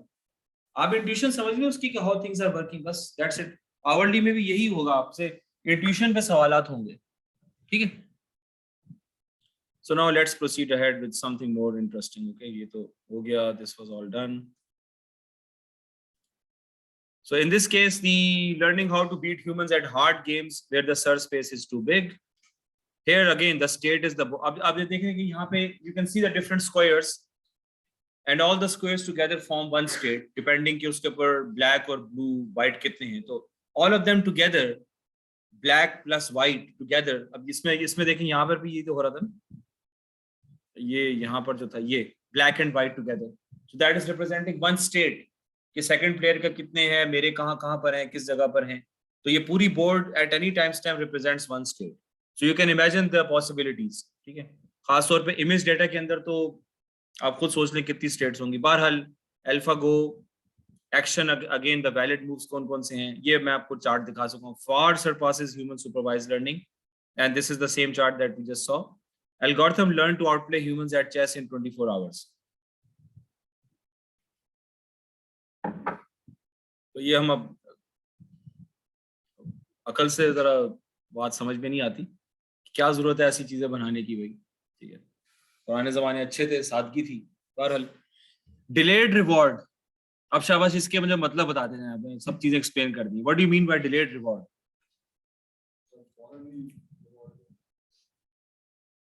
या तो you are not outrightly saying कि हाय तुमने गलती कर दी, हाय तुमने अच्छा कर दिया. आप उसके बाद छोटे छोटे सिग्नल दे रहे हैं कि हाँ भी ठीक कर दिया, गलत कर दिया, हाँ भी तुम सही जा रहे हो, तुम गलत जा रहे हो, इस तरह करके. सुपरवाइज लर्निंग में क्या होता है, आप एकदम से उसको डंडा मार देते हैं कि तुमने बिल्कुल गलत किया, क्योंकि आपके पास लेवल मौजूद है. Here there is no level, there is no concept level, ठीक है. तो that's why it is called a delayed reward. And the concept is learning is also the same, कि you are going to learn in a delayed fashion. क्योंकि आप समझेंगे कि सामने चीज आ गई, बस मैं छलांग लगा दूं, but that might be the wrong action. You might need to go like this, जैसे मैंने आपको बताया, ठीक है. Agent chooses the training data. What does that mean? So it carves out its own path. Yeah. Based on its actions, उसको states नजर आती हैं. ये lifelong learning. That's where the balance needs to come in. So yeah, sometimes you need to explore more, sometimes you need to explore. when you're starting the search, obviously you will need to explore more because you don't know. लेकिन जब आप आधा घंटा गुजर जाएगा तो you are more near to the goal. Now you need to exploit more. कि अब मुझे रिवॉर्ड ज्यादा मिलना शुरू हो गया, इसका मतलब है कि मैं सही जा रहा हूं, तो बस इसी रास्ते पे चलते रहो. Very different terminology can be consumed. Markov decision process, ये आपको पता ही है. Discrete time stochastic control process. Discrete time ये तो हमारे लिए और अच्छा है. और क्या चाहिए आपको? अगर इनफाइनाइट टाइम होता तो कैसे संभालते इसको? फिर हमें इंटीग्रेशन लानी पड़ती बीच में. स्टोकेस्टिक क्यों कह रहे हैं इसको? Because there is a probability of transiting from one state to another state. There's a probability of transiting from one state to another. In some of the algorithms of reinforcement learning, you have to specify the probability because the probability becomes part of that algorithm. So you will define the environment, you will define the probability transition function, the state transition function and its probabilities वो आप define करेंगे. Reward function आप define करेंगे. लेकिन आपको खुद नहीं पता कि किस state में उसको क्या करना चाहिए. आपको क्या करना चाहिए. That's why you are designing the agent. So it's easy to design the environment and the state and all those things, but it is very difficult to determine कि मुझे किस state में क्या करना चाहिए. For that you need the agent definitely. जैसे इन्होंने हमें cooling center की मिसाल दी है कि there's no way a human being can discover. There's so many connections, so many computers. लेकिन अगर आप एक एजेंट चढ़ा दो उसके ऊपर, तो एजेंट तो लर्न करता रहेगा डेटा से देख के, किसी भी सर्वर पे बैठ के वो लर्न कर लेगा. सही है. So it becomes very simple now. जल्दी जल्दी कर देते हैं. Agent chooses action A from set. So every time you see a state, you have a set of actions available. उसमें से आप एक action select कर लेते हैं. Moves to a new state with a probability P A S S dash. So there is always a probability. ठीक है. Receives the reward R A S S dash. ये all पढ़ चुके हैं. That's the basic way. Every outcome depends on S and A. Obviously, S के अंदर A लेंगे तो S dash में चले जाएंगे. Nothing depends on previous states and actions. So when I have to take an action, I'm only going to look at my current state. That's the Markovian assumption. लेकिन जब मैंने learn करना है, जब मैंने neural networks के weight को update करना है, तो फिर मैं एक shortcut लगाऊंगा और मैं पिछली history याद रखूंगा. Because neural network को फिर कैसे learn करेगा वो, अगर आप उसको history नहीं समझाएंगे तो. ठीक है. So that's the policy. Policy is representing by the symbol pi. Pi s का मतलब क्या है कि which action should I state in any given state s. So if you have 24 states, then pi s is going to specify the action for each of those 24 states. That's called the policy. ठीक है. And when the agent starts, then policy उसको नहीं पता होती, लेकिन RL के through उसको पता चल जाती है. The goal is to maximize this. क्या मतलब है इसका?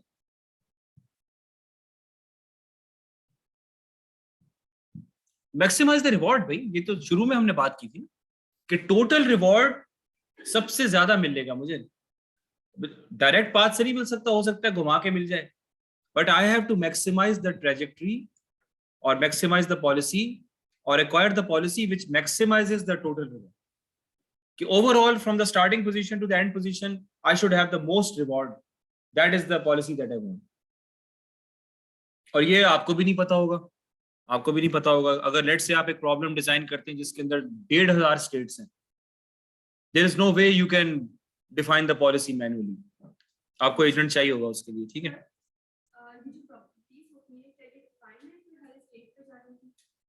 जी there's a particular, क्योंकि आप एनवायरनमेंट सेटअप कर रहे हैं, तो अगर आप वो वाले, if you are using those algorithms which require the probabilities, then you have to specify them.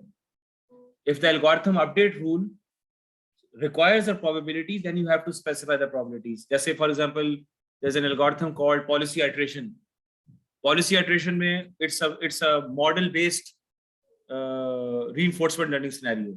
Model based का क्या मतलब है कि it's a back end, यानी background पे learn करेगा कि मैं उसको data दे दूंगा और मैं कहूँगा भाई ये states हैं, ये उनका state transition probabilities हैं. अब तुम इनके दरमियान खेल लो बैकग्राउंड के ऊपर और खेल के मॉडल लर्न कर लो कि तुम्हें मॉडल में पॉलिसी लर्न कर लो. You build up a model yourself. इसको कहते हैं मॉडल बेस्ड. तो मॉडल बेस्ड में आपको फिर ये प्रोबेबिलिटी वेक्टर देना पड़ेगा. लेकिन if it is a model free algorithm, then you don't need to specify the probability vector, क्योंकि उसकी अपडेट इक्वेशन में प्रोबेबिलिटी होती नहीं है. अब जैसे फॉर एग्जांपल ये हमने देखा है, जो टीडी गैमन की इक्वेशन देखी थी हमने, there is no probability there, it's just based on rewards and the total reward up to now and gamma and alpha, so that's a model free algorithm. सही है, तो that depends on the situation कि आप क्या करना है। देखें, if it is an environment which you know very clearly, then you can specify the state transition probabilities, आप खुद अपनी एक्सपीरियंस में स्पेसिफाई कर दें, ठीक है, क्योंकि मशीन लर्निंग जो है ना वो ह्यूमन फीडबैक के बगैर नहीं हो सकती। इवन क्लस्टरिंग को भी आपने एक्सपेरिमेंट्स करके देखनी होंगे कि आपको ट्यून करना पड़ता है, सही है। So this is the equation for the policy iteration algorithm जो मैं आपको बता रहा हूँ ना, this is the equation for that in which you require to have a probability vector. अब यहाँ पे क्या हो रहा है, the value under a given policy, तो हम एक स्टेट की वैल्यू की बात करते हैं, how valuable is a state. If a state is near to the goal, ठीक है, अगर if I am here and this state is near to the goal, then this state is going to have a higher value as compared to this state which is going to have a very low value. So that's v basically represents the value of a state. So what is that equation telling you? If you have to find out the value of a state, तो उस state से मैं कहां पे transition कर सकता हूं? There might be 2 or 3 actions, that means I can transit to 2 or 3 possible states, ठीक है। तो इसकी मिसाल ये है कि let's say कि I'm here and in this I can take 3 actions. So if this is state S, then this can be S-1, S-2 and S-3. सही है, clear हो रही बात? So I can transit to 3 possible states. So if I have the probability vector with me, then I sum up the for each possible S-, I multiply the probability of transiting to that state by this term, जो कि मेरी actual learning term है, कि current reward plus this is the reward that I've received now and this is the reward I'm expected to receive in the future. कि अगर मैं इस state में आ जाऊं तो मुझे क्या reward मिलेगा, इस state में आ जाऊं क्या reward मिलेगा, इस state में आ जाऊं क्या reward मिलेगा। ये मेरे पास एक, क्योंकि मेरे पास रिवॉर्ड का तो फंक्शन है ना, I have the reward function, I will know कि इन तीनों स्टेट्स में क्या रिवॉर्ड मुझे पोटेंशियली मिल सकता है, और स्टेट एस में क्या रिवॉर्ड है वो भी आई नो कि स्टेट एस में क्या रिवॉर्ड है, सही है। तो what is this equation telling you कि the value of a given state is determined by the probability of transitioning to that state multiplied by this thing, जो कि आपकी मेन टर्म है कि current reward plus the reward which you expect to receive in the future. Current reward plus the reward that you expect. अब देखिए ना, ये formula थोड़ा डिफरेंट है टीडी के फॉर्मूला से, this is a different mindset, लेकिन हो reinforcement learning है, ठीक है। तो currently अब देखिए ना, आप intuitively खुद सोचें कि if S is valuable for me, when will S be valuable for me? अगर मैं S में से इन तीनों में से कोई एक्शन लेने में गोल के करीब पहुंच गया, उसका रिवॉर्ड मुझे ज्यादा मिलेगा, तो वो तो S की वैल्यू भी बढ़ेगी ना। अगर S' की वैल्यू बढ़ रही है तो S की वैल्यू भी बढ़ेगी, क्योंकि वो उसके करीब है ना। समझ में आ रही बात की? जैसे वो होता है ना, प्राइम मिनिस्टर साहब होते हैं या बादशाह होते हैं, तो वजीर की भी कितनी वैल्यू होती है। तो the more closer you are to the goal, the more valuable you are, सही है। तो ये वो वाली कहानी यहाँ पर है कि करंट की स्टेट की वैल्यू क्या है, क्या है मल्टीप्लाई द प्रोबेबिलिटी, ये तो खैर एक वो एक्सपेक्टेड वैल्यू की तरफ से आया, this is the expected value of the reward, क्योंकि जब आप रिवॉर्ड को उसकी प्रोबेबिलिटी से मल्टीप्लाई करें, that is the expected value. तो ये एक्सपेक्टेड वैल्यू है और समेशन भी ये प्रूव कर रहा है। तो expected value of being in a given state is defined bye v, आप कह लें, और वो क्या चीज से डिफाइन होती है कि भाई मैं उस स्टेट से कहां जा सकता हूं। अब खुद अकल से सोच लेना भाई, अगर जैसे कि मुझे घर जाना है तो मैं यहाँ भी जा सकता हूँ, यहाँ भी जा सकता हूँ, यहाँ भी जा सकता हूँ, राइट।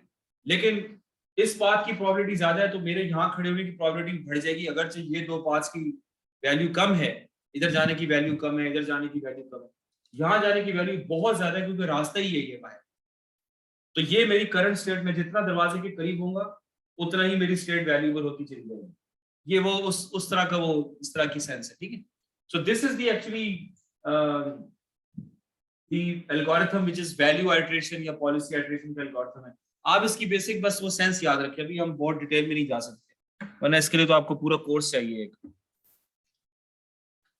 अब एक एग्जांपल देख लेते हैं, बहुत हो गया यार. This is the probability of moving to each state, reward for making that move, value of being in that state. ठीक है. हाँ, अब आप देख लें इसको, अब आपको समझ में आएगा. ठीक है. Now this is the simple example. ये किसकी एग्जांपल है? Of an agent in an environment. ठीक है. अब ये how many states do we have here? 9 states. Here I have the map location, so I made a coordinate system, so I have 9 states. ठीक है. ये लड़का है. ठीक है.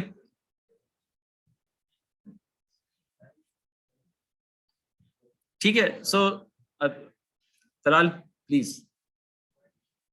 अब एक्शन क्या हो सकते हैं? Move within the map, reaching the chest ends the episode. The chest is supposed to be here 2,0. ठीक है. सो अब ये इसने एक्शन लिया. अभी it was this guy was in this 0,2 and it can take an action, for example 1,2 1,1. so they have the 4 actions, east south west north जो भी है. ठीक है. A2,0 में null state है because that is the final stylus state जो कि हमें देखनी है. ठीक है. and then this is how it happened. अब मेरे पास क्या है? रिवॉर्ड के I am getting reward 100 when I get to the chest box, otherwise I have just a reward 0. अब इसमें हमारे पास फ्लेक्सिबिलिटी, फॉर एग्जांपल 1,0 and 2,1 में I can give a reward of 50 कि तुम करीब आ गए हो. तो ये एक वो टफ सा सिनेरियो है. बहरहाल R east 1020, what does that mean?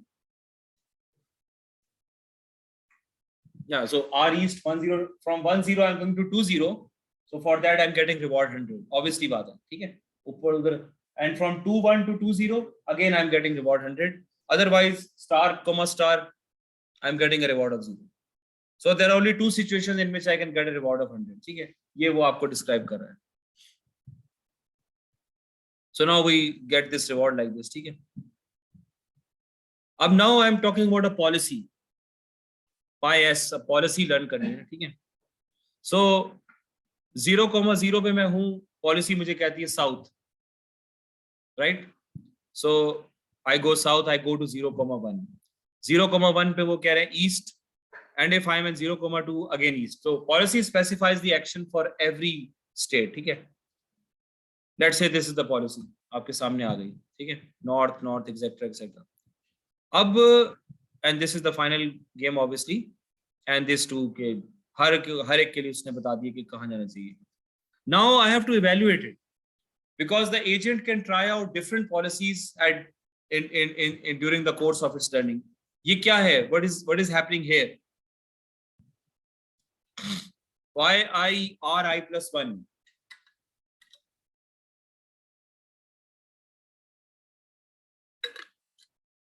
बताएं भाई, ये तो सिंपल है. The total reward, the total discounted reward, क्योंकि y जो है ना वो is a value between 0 and 1. यानी गामा जो मैंने आपको बताया था ना, गामा जो पैरामीटर था, लैम्डा जो था, आप इसको वो लैम्डा समझें. This is actually the lambda parameter. अब ये क्या कह रहा है कि i इक्वल्स टू 0 से लेके इंफिनिटी तक, यानी जब तक जहां तक तुम जा रहे हो, हमें नहीं पता तुमने कितने टाइम स्टेप्स किए, तो उस वक्त तो तुमने पूरे रिवॉर्ड को क्या करना है? मैक्सिमाइज करना है. That's what you have to maximize. लेकिन I am taking the discounted reward. क्यों कर रहा हूं मैं डिस्काउंट रिवॉर्ड को? कि पिछली जितनी हिस्ट्री गुजरी है उसके रिवॉर्ड को मैं क्या कर रहा हूं? डिस्काउंट करके कंसिडर कर रहा हूं. क्यों?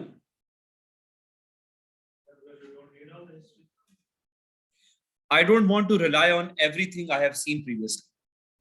I don't want to take that as 100% because I am a Markovian process and I have to see what is happening right now. मुझे ये भी तो देखना है कि आगे क्या हो रहा है. जैसे वो जो हमने देखा अभी, आगे स्टेप्स लेने पे मुझे क्या बेनिफिट मिलेगा, मुझे उसको भी तो देखना है. तो प्रीवियस नॉलेज की एक्सप्लॉयटेशन है और करंट लेवल की एक्सप्लोरेशन है. I have to balance them. That's why I take the discount. That's why you call it the discounted reward. सही है. इसको डिस्काउंटेड रिवॉर्ड से कहते हैं. बहरहाल इवैल्यूएशन करने के लिए that's what we have to maximise. अब यहाँ पे क्या हो रहा है? V1,0 में What is y? Y at timestamp 0 into 100. Why 100?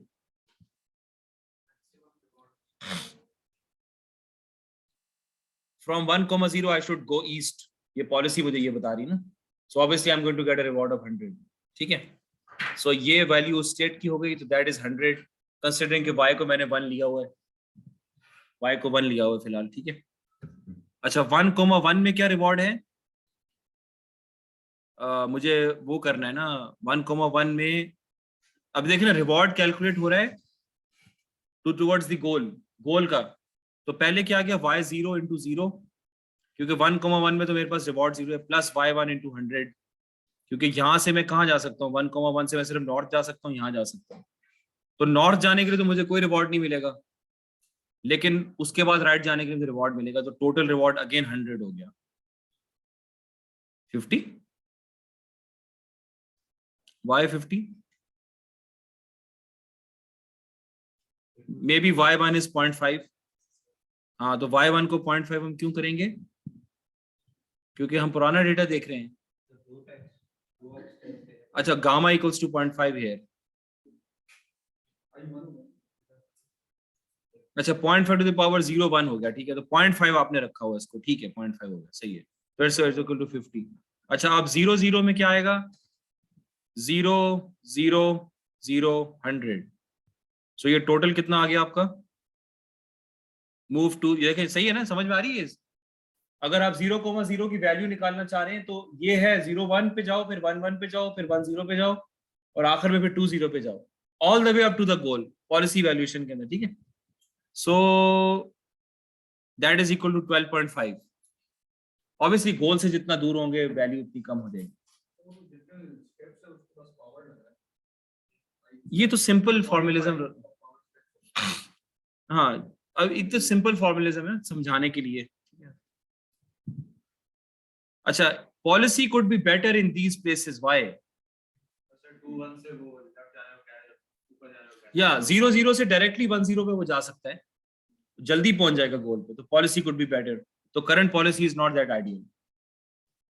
सो अब होता क्या है कि when the agent keeps on trying out things, so it is able to eventually learn कि बेस्ट पॉलिसी कौन सी है.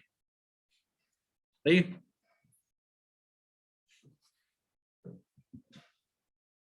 अच्छा, मैंने आपको एक वो भी लेना है. सो क्यू लर्निंग को पढ़ लेते हैं, फिर मैं आपको वो थोड़ा सा दिखा देता हूँ. ये क्यू लर्निंग में इसका थोड़ा सा एग्जांपल देखना पड़ेगा. Learn a policy that optimizes v pi s for all states. अब ये देखें ना क्या लिखा है, no prior knowledge of state transition probabilities. क्या मतलब इस चीज का? I don't have a model, I have to learn in real time. ठीक है.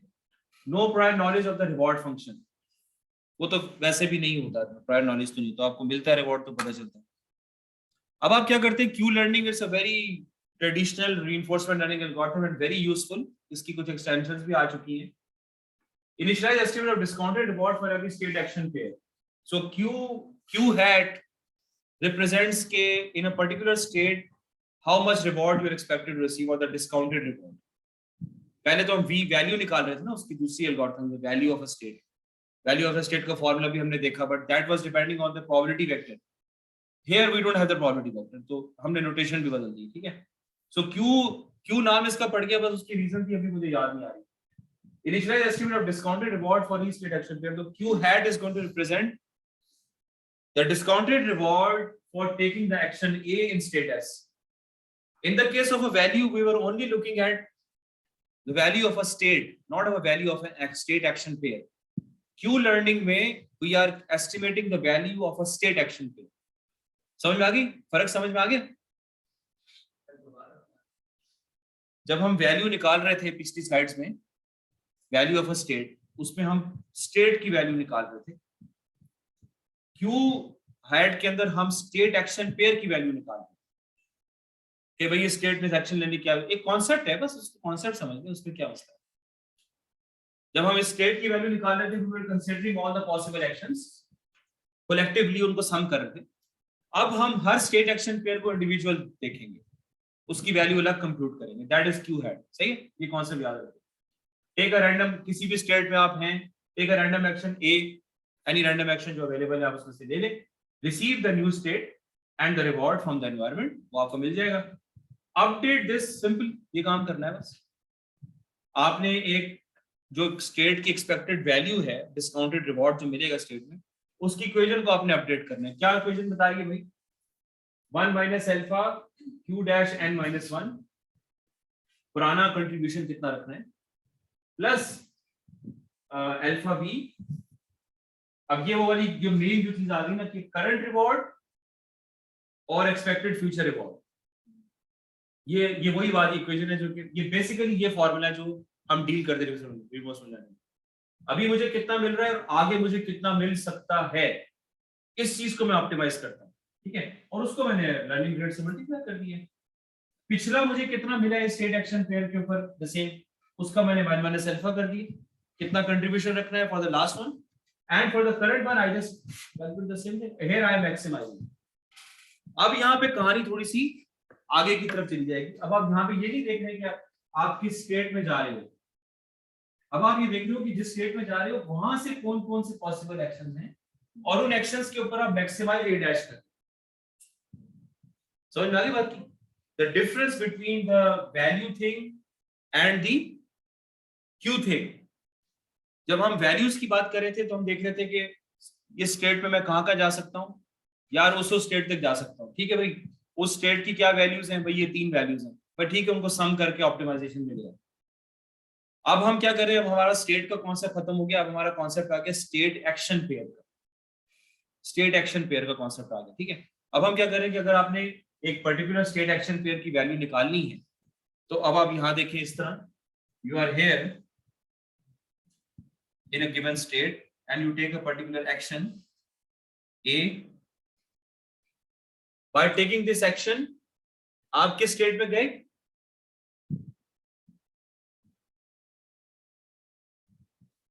in this state S dash, okay, you were in a state S, you took the action A in that state, you went to state S dash. Now I want to find out QSA, भाई इसकी क्या इस what is the discounted reward जो कि मुझे state action pair से मिलेगा। तो उसके लिए आप ये देखेंगे कि SA से आप कहां का जा सकते हैं, what are the actions you can take? I can take 3 actions, A1 A2 A3। अब इसमें से in this equation I'm going to use that one, I'm going to use the QSA for that one which is giving me the maximum QSA। तो एक तो ये S dash A1, S dash A2, S dash A3, इनमें से maximum कौन सा है, क्योंकि करंट मेरे पास रिकॉर्ड तो होगा ना, उसको मैं उठा के इस इक्वेशन में डाल के मैं अपडेट करूं। That is the basic Q learning equation. ये this is basically the current reward that you receive, this is the reward that you expect to receive in the future based कि वो ये states goal के कितना करीब है या दूर है वो आपने डिफाइन किया होता है। शुरू में तो एक बर्निंग पीरियड गुजरता है because you need to initialize some things, लेकिन फ्यूचर के बारे में आपको इंफॉर्मेशन होती है कि स्टेट कितनी यूजफुल है, इस केस में स्टेट एक्शन पेयर कितना यूजफुल है। That's it, that's the basic concept जो कि आपको याद रखना है कि what you are actually optimizing in order to update the current value is the current reward plus the reward that you expect to receive in the future। ये main चीज है जो कि आपको याद रखनी है, ठीक है। बाकी ये सब alpha be 1 over number of visits ऐसे, अल्फा की वैल्यू कैसे डिटरमाइन करेंगे, 1 over number of plus visits ऐसे के, इस ऐसे पेयर को हम कितना विजिट कर चुके हैं अभी तक, उसके हिसाब से आप इस ऐसे पेयर के लिए अल्फा की वैल्यू चेंज कर लें, या आप चाहते हैं तो परमानेंट रख दें आपके। हाँ जी जी जी जी, but this could be the formula that you can use and this is the exploration policy कि k to the power QSA के exploration policy, इसका क्या मतलब वो बता सकता है कि in a for a particular state action combination Q dash S A over all J। हाँ, इसका कोई मतलब बताएगा मुझे?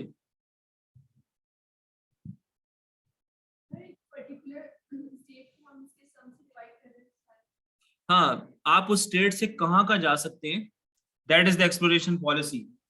From this state let's say I can go to 3, so I'm talking about this one, but whatever I have here I divide that by this plus this plus this, So that is a sort of an exploration policy, but उसके अभी हमें detail में जाने की जरूरत नहीं है क्योंकि so let's quickly यहाँ पर हम इसको देख लेते हैं Q learning से किस तरह लर्न करेगा. So initialize Q dash to 0. So here let me just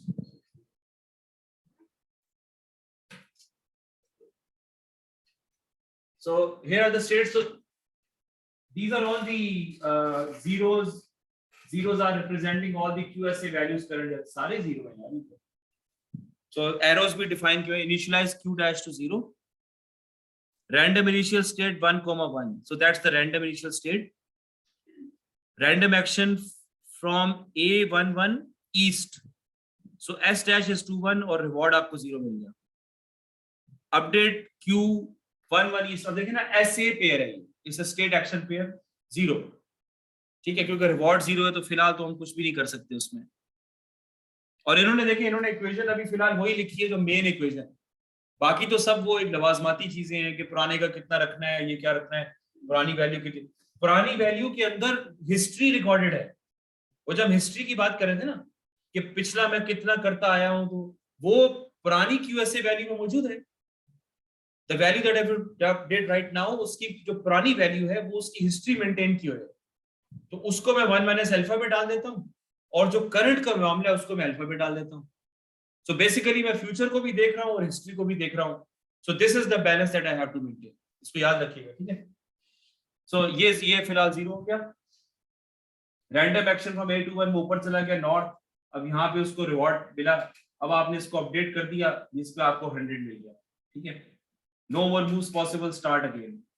अब round 2 random action 2 2 north. अब north गए 2 1, यहाँ पे आपको 0 मिला. आपने अपडेट कर दिया 0 प्लस गामा इंटू 100. क्यों भाई?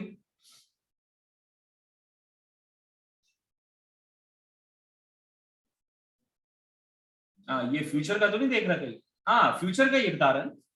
This is the future part कि इस स्टेट में आने से जो जहां मुझे जाना है वहां से मुझे 100 रिवॉर्ड मिल सकता है. तो ये वही बात है जो ये वाली चीज है ना, ये कि अगली स्टेट में आप अगली स्टेट का क्यू वैल्यू क्या है.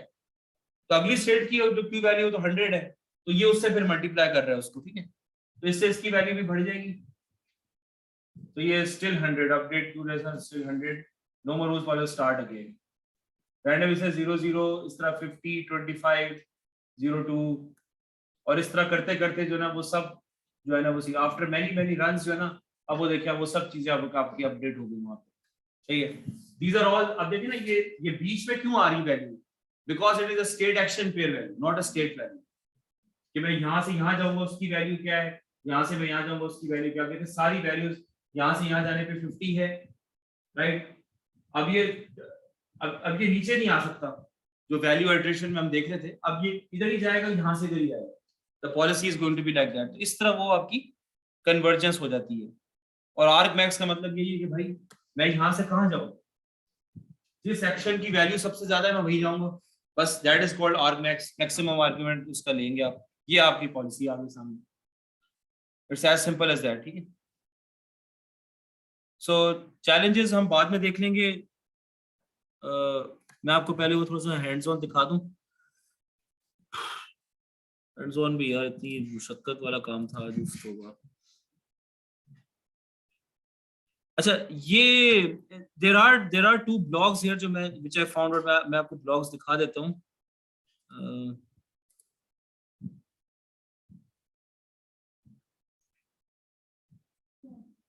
ये वो यहाँ पे नहीं है बहरहाल.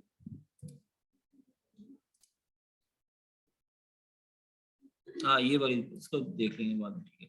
So there's this gym. ठीक है.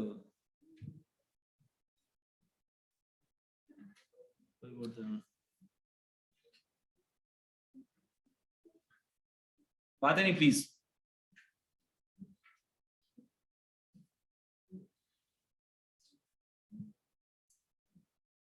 सही है. तो इसके अंदर जो है ना वो ये जिम है और ये जिम वो नहीं है जो आप समझ रहे हैं. ठीक है. This is actually open AI gym.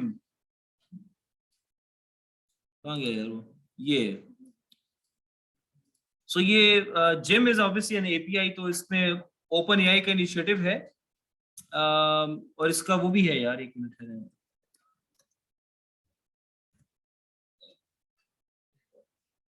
ये क्या हो रहा है यार, ओपन, उसने उसको एक ओपन एआई ही बना दिया यार, open AI gym, this is the, अच्छा बात है नहीं।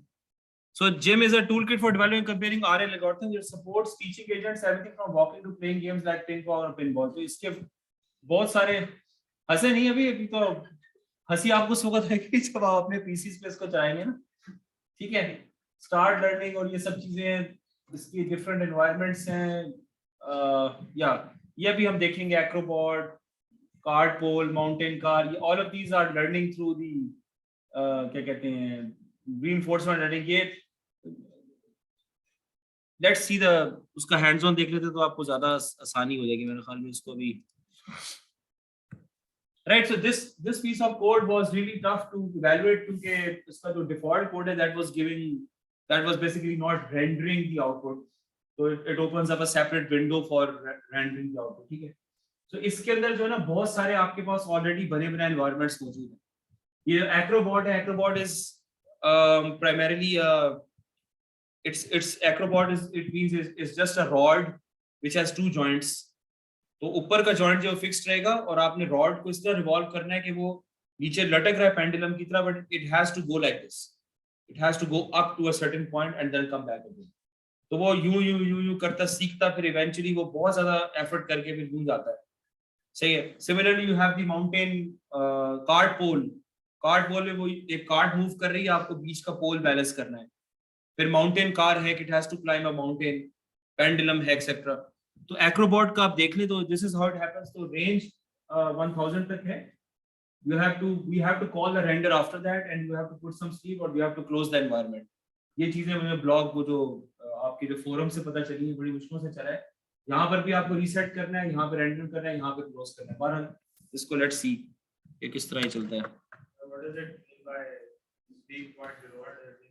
हाँ, Sleep 0.01.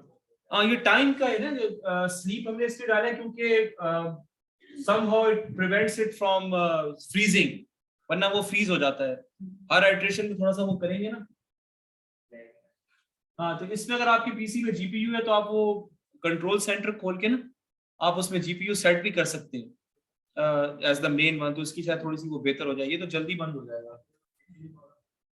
हाँ, वो आप अभी अपना प्रोजेक्ट इस पे कीजिएगा ना, फिर हम देखेंगे कितनी जल्दी कन्वर्ट करता है। ये तो फिर भी कर लेगा।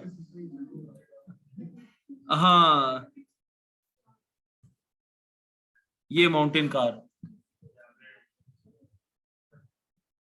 हाँ ये माउंटेन कार के 3-4 हैं और इट हैज टू रन। अब ये this is learning through view, ये रियल टाइम में आपको वो करके दिखा रहा है, ट्राइंग आउट डिफरेंट थिंग। और आप उसको देखें आहिस्ता उसको समझ में आ रही है कि मैं फंसा हूं, क्योंकि रिवॉर्ड नहीं मिल रहा ना, उसको रिवॉर्ड नहीं मिल रहा, तो अब वो एफर्ट डालने के चक्कर में सुना। अभी तो खैर मैंने 2000 पे इसको बंद कर देना, अदरवाइज आप इसको 5000 पे चला के देख लीजिएगा तो आप you will see get it eventually converges. Acrobot को तो मैंने करके देख लिया था आज, वो कन्वर्ट्स कर जाता है इन लाइक 5000 तक चलाए ना आप तो कर जाता है। यहाँ पे ये रेंडर नहीं कर रहा था, इसको स्टक हो रहा था बार बार ना। अभी तो आप हंस रहे हैं, जब बॉट्स इंटेलिजेंट हो जाएंगे ना फिर वो हंसेंगे आपके ऊपर। अभी तो आप कहेंगे तुम्हें तो यार पहाड़ नहीं चढ़ना आता, तुम क्या हमसे मुकाबला करोगे। सही है। सो इसके अंदर जो है ना वो ये असल में इसको चलने दें, अदरवाइज ये हैंग हो जाता है। This is it has to actually reach here. Similarly for pendulum को पूरा रिवॉल्व करना है, like up to this horizontal level पे आना है, तो दिस लर्न्स क्विकली बेसिकली।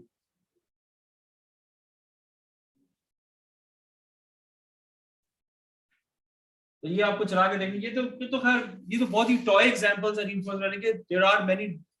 अगर आपने इस पे प्रोजेक्ट करना है फिर तो ज्यादा मुश्किल एग्जांपल्स हमें देखनी पड़ेंगी, ठीक है। और प्रोजेक्ट पे मैं मुश्किल बनाऊंगा फिर इसमें, मतलब प्रोजेक्ट में आपको एक एनवायरनमेंट क्रिएट करना होगा, उसमें फिर ये सब चीजें करें, वो अच्छा प्रोजेक्ट होगा। ये देखें पूरा घूमना सीख गया वो, ठीक है। there's another mounted car continuous version 0 blah blah blah.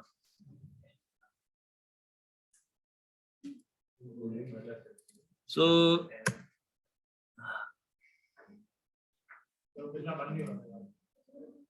हाँ पता नहीं, देखते हैं यार। हाँ सही कह रहे हैं। हाँ नहीं, वो जितना जितना उसको कहा है उतने तक जाएगा वो। आप लोग ये स्लीप हटा के देख लीजिएगा क्या होता है, मुझे इसका कुछ पता नहीं। अच्छा ये वो सारी इन्वायरमेंट्स हैं, you can see that there are lots of things here. Adventure RAM, I don't know, Adventure RAM, Air Raid, Deterministic version 4, Air Raid, I don't know कि क्या क्या चीजें, Assault 50, Amidar, बहुत सारी चीजें हैं यहाँ पे। Asteroids, Deterministic version 4, ये ट्राई करके देख लेते हैं। Asteroids, Deterministic.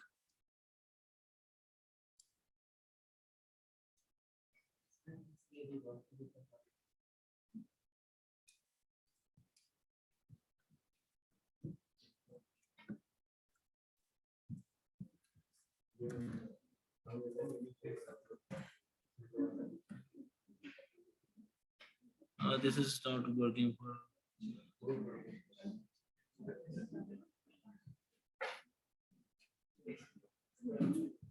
Atlantis. Don't push. Tank East version 0. सारी मेरे ख्याल में भी अवेलेबल नहीं है, प्रॉब्लम पता नहीं।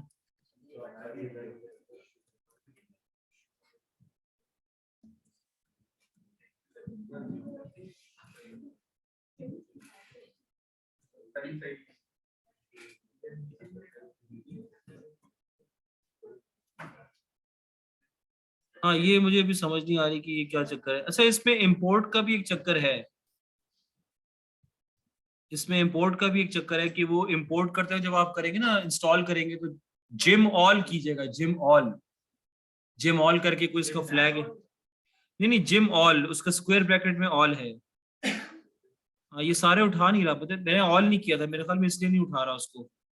बैटल जोन आप देखें ना, बहुत सारी चीजें इसमें बन चुकी हैं। अबे यार क्या, नहीं इस ये वही कह रहा होगा कि नो रजिस्टर एनवायरनमेंट, फिर पता नहीं क्यों बता रहे रजिस्ट्री में। पर सारी चीजें अभी है नहीं, वो इसको आपको करके करना पड़ेगा। तो बहरहाल ये इसका एक सिलसिला है। और यू कैन ऑल्सो, एक टैक्सी का भी है, एक टैक्सी का भी प्रॉब्लम है यहाँ पे। ये कहाँ गया वो,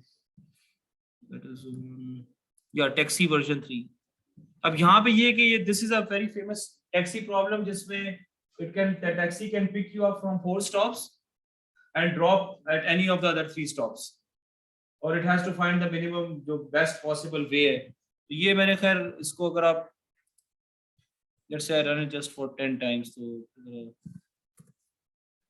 वरना तो बहुत ज्यादा हो जाएगा, तो जो 100 कर दें इसको।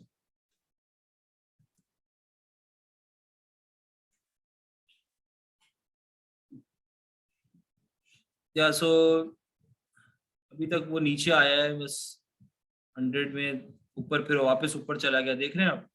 फिर अब उसने लेफ्ट पे आया है, फिर वो वापस चला गया, फिर वो नीचे आ गया है। It has to reach B A probably. अब बी से फिर ऊपर चला गया, तो बहुत मुश्किलों से सीख रहा है वो, देख रहे हैं आप। अब फिर बी पे आ गया, अब बी पे कन्वर्ज कर गया वो, अब वापस ऊपर चला गया। तो this is the way it is happening. अच्छा आप तो नजर आ रही है भाई। अच्छा ठीक है भाई, अभी क्विज के लिए जरा तैयारी पकड़ ले। ये बस छोटा सा क्विज है।